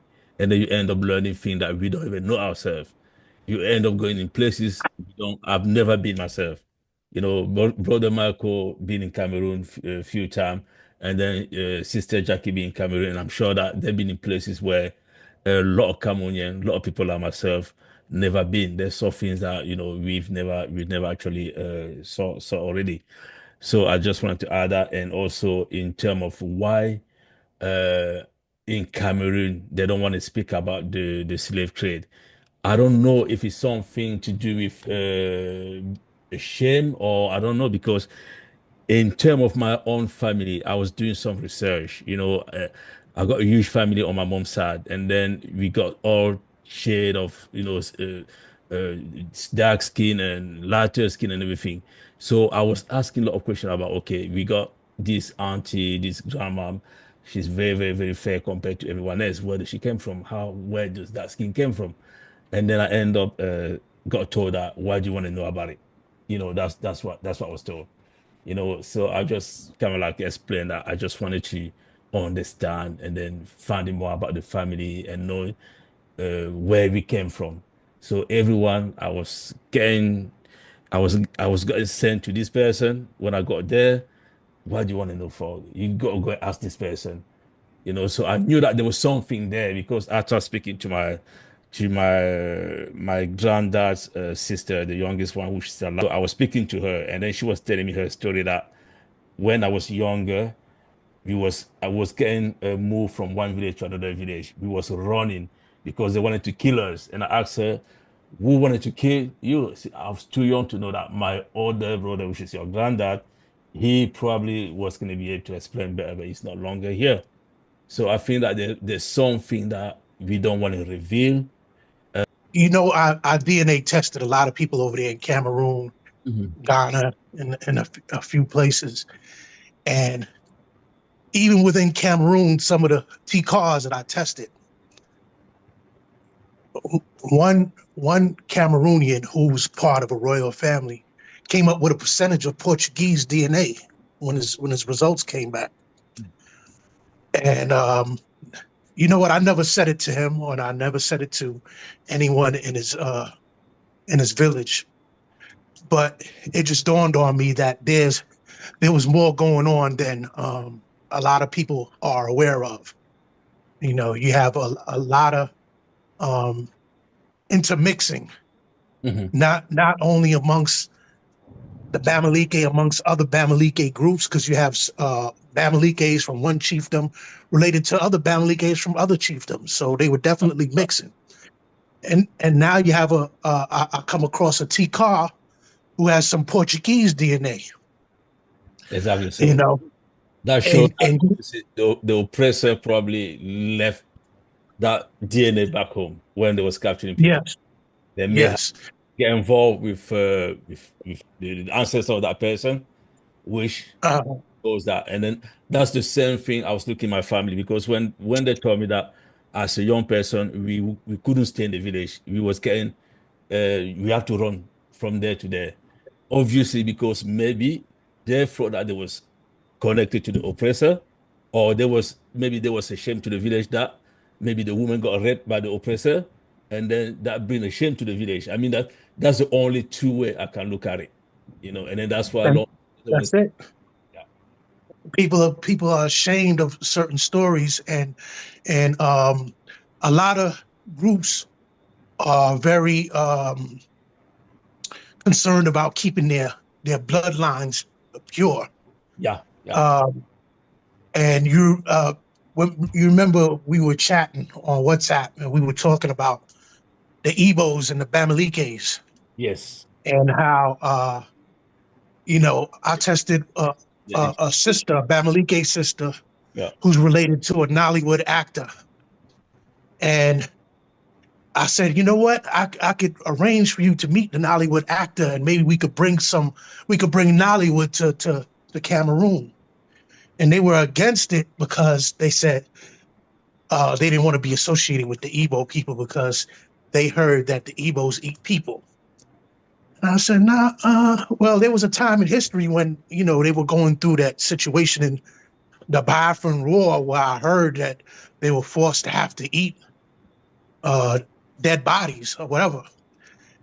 Then when I asked the Igbos about the Bamilikes, they said the same thing about the Bamilikes. Oh, we don't.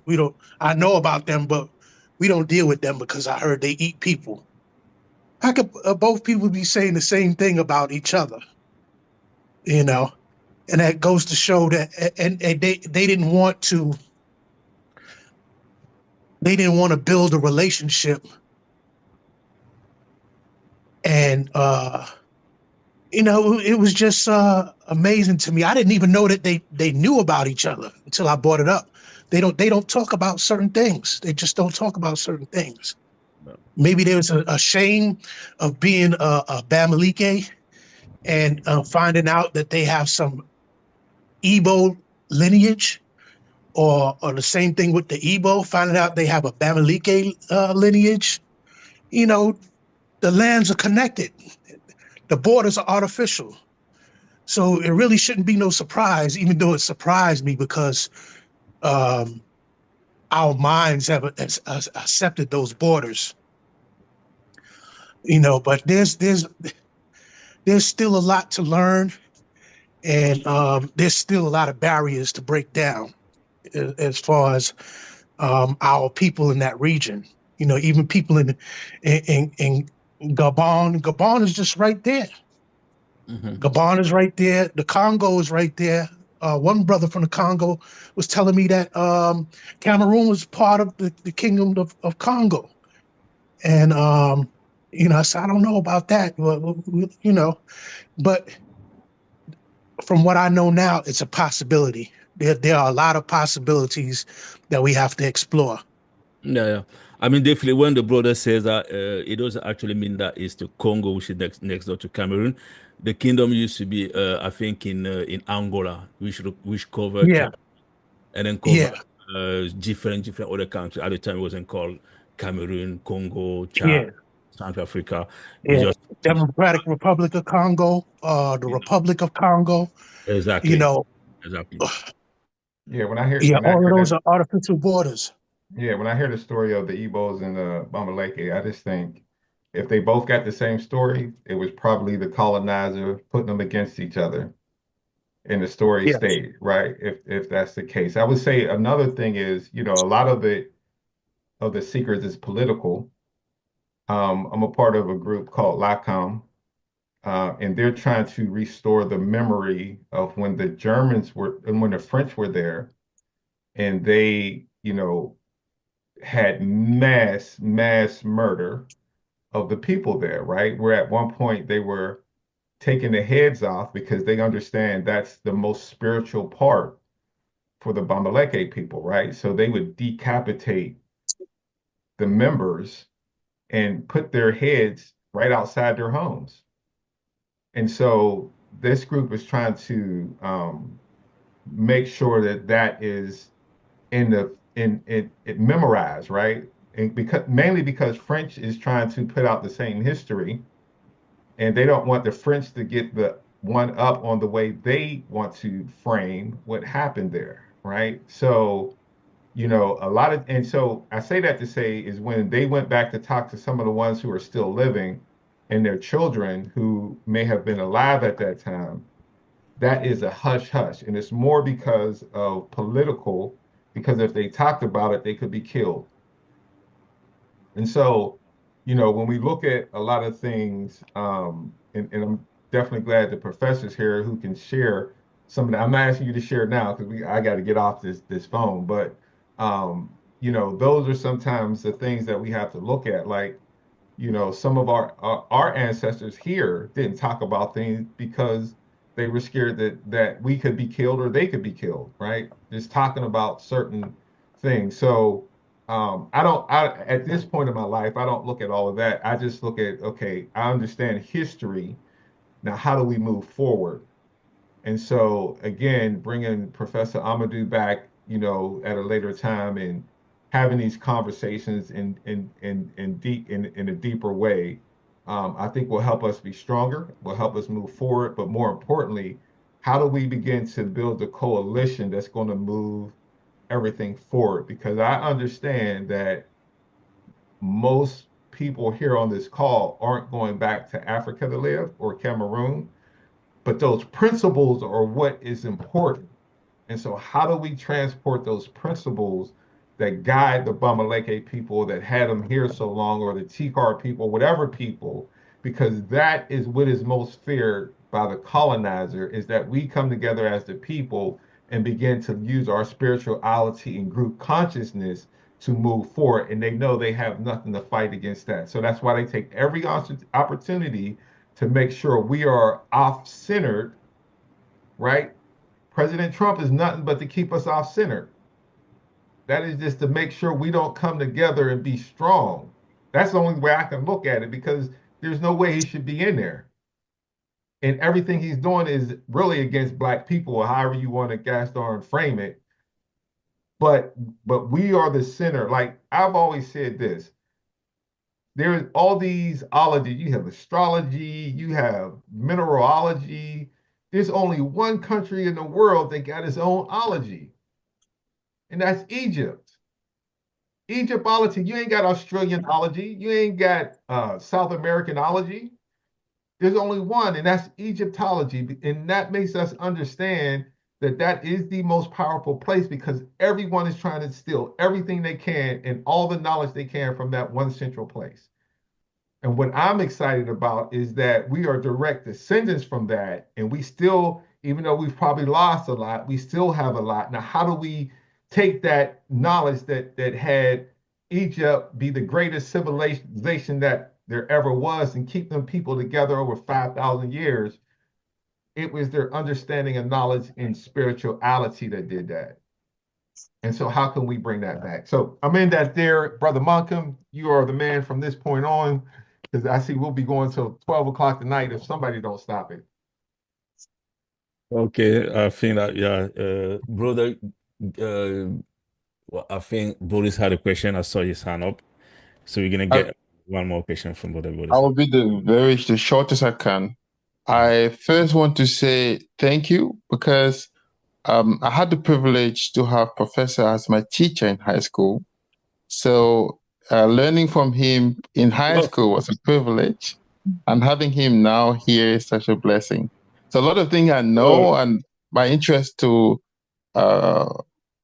like slave trade and so on started also partly because I had him as a teacher. So I'm the product of, I'm the result of him, of people like him trying to teach young generations about importance to connect with our history. Because to be extremely honest with you, where I'm from in Cameroon, I'm from West Cameroon, we have a lot of things that are secret or things you shouldn't ask about. You just get taught that this is how things should be done. And if you ask questions, you're like, oh, especially if you're a child. Now, as an adult, things are a bit better. But as a child, you just have no answer at all. So having people like Professor Ahmadou in schools, where it's really, it's a big deal, because you have a safe space where you can ask questions and you have people who are knowledgeable and who can give you a nuanced answer without much debate. And I mean, you get deep quite easily. And yeah, so this is something to say. And I'm saying, thanks to people like him, there's a change happening, and a lot of people getting to have a bit of a nuanced approach and understanding of the situations. And the second thing I want to talk about is my own experience meeting people who have. I met a guy in a museum in Baham, where I'm from, and then I asked him, told him about the slave trade, and he answered and told me, yo, you know what? My ancestor was also a slave. And I was so shocked, because it was so normal for him to say that. And I could see that you could not have known that he has any connection with slaves, or whatever. And he was there working and doing his own thing. So I think because of that, it's not so obvious for many people in the community to talk about that, because compared to the US, slaves are associated with a race or with some specific faces and skin colors, some traits. In our context, unless you really go to the chiefdoms, if you have a lot of people that are just there marrying each other, doing anything, and you have if you have the secret, I talk about the secret, the way we are secretive, we have the secrecy, people will not know. And that's how I think some part of our history is kind of being erased. And anyways, the focus is now just the West. So, and people are speaking another language. So a lot of people with the knowledge are dying. So our grandparents and so on. And if you translate things, they're not the same as in the original language. And people are not living in the same area. A lot of people, my mom, grandma, they were living around the same area where their ancestors used to live. So they had more access to that knowledge. And now we live in the cities and we have no connection, less connections at least to those things. And we are anyway watching movies from Netflix. And when we even watch Nollywood movies, there are usually a lot of famous Nollywood movies try to be on Netflix and all those platforms. So the storyline is the same in a sense. So you end up not having something authentic about our history. And this is sad. So I think and I would then now conclude, because I work in IT, I work in banking, I do things that are very high end, things like AI and so on. And in those here in my area, what is more important are the skills.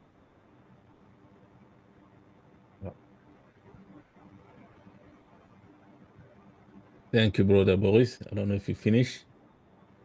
You see there, Brother Boris? Hello? I don't know what happened. So my point is just that while we are building the bridge, we should also understand that the same way we study the past, we need to work on studying the future so we understand how the future should look like. We need to think about how we want our future to be, whether it is within Cameroon or Africa or across the continents. Thank you, guys. Thank you. That's a great message, Brother Boris. Thank you. Thank you. I don't know if Sister Jackie is still there. Maybe she can close the meeting. Before we close, Brother Malcolm, what are we going to do for next week? Next week is a Super Bowl, so we're not gonna have any meeting next Sunday. So you didn't get a hold of David? Pardon? You didn't get a hold of David? No, not yet, not yet. But I've got someone else we're gonna be speaking about a lot of things directly, because now that we learn about Cameroon as a country, we learn about ourselves, we learn about where we came from, we learn about how we got from Cameroon to the Americas and in Europe. So we're gonna go straight into the culture. So about certain ritual they do in the Bamileke land. So I was privileged to speak to one of my cousin. He's one of how can I call it? There's a dance in Cameroon called the Kunga. It's a secret dance. He's part of that society, so he's going to be able to come in on the platform. He's going to speak about so many aspects of the culture, about the ritual, about the dance, about so many things, So yeah, from the week after Super Bowl. Well, Sister Jackie, it's yours. First of all, I want to say I'm so honored. Oh, I get to close the meeting. Professor, thank you so much from the bottom of my heart, really. I appreciate all the knowledge that you shared. Knowledge is power. And I mean, the thing that my attitude has always been, if something's wrong, I can't fix it if I don't know where the problem is, what the problem is. And this is where we have to talk to each other, in my opinion, to build that bridge, to really be there with one another. We can't have secrets between each other. Otherwise, I can't fix what's wrong in you. You can't fix what's wrong with me because I'm hiding that from you. We can't have shame, right? That is a European construct that has kept us down, right? Don't talk about that, hide from this. And when there's a vacuum, then they can pour in whatever they want to inside of us. And I feel like that is what I have observed here on this side of the world, the sickness that has grown from this big open sore where we don't know so many things. And so we accept the garbage that has been poured into us, right? So to clean that out, we have to be able and strong enough to look at it. What's the problem? Where's the problem? So now we can fix it, right? Now we can build a strong bridge, right? So that's all I have to say about that. I'm not trying to blow anybody up or anything up.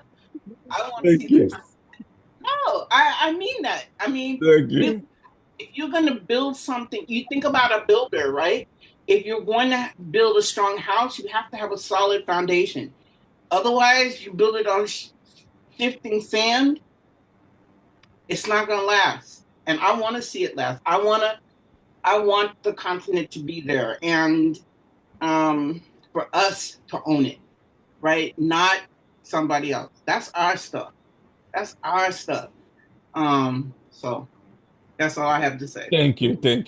If you don't mind, sister, I would love you to stay as well after the meeting, so we can continue the conversation, if you don't mind. So let me just have a look. So we've got Brother Boris, we've got Princess Mwendu, Brother Jerry, Brother Gordon, and myself, Brother Michael. And yeah, so we can stay after the meeting. So we're gonna say thank you again, Professor. Okay. I've shared Thank you. Professor detail on the group, so anyone got a question, you can contact Professor. Doesn't matter, you can contact on WhatsApp, on Facebook, on any social media. You can contact Professor. He's gonna be able to go through that.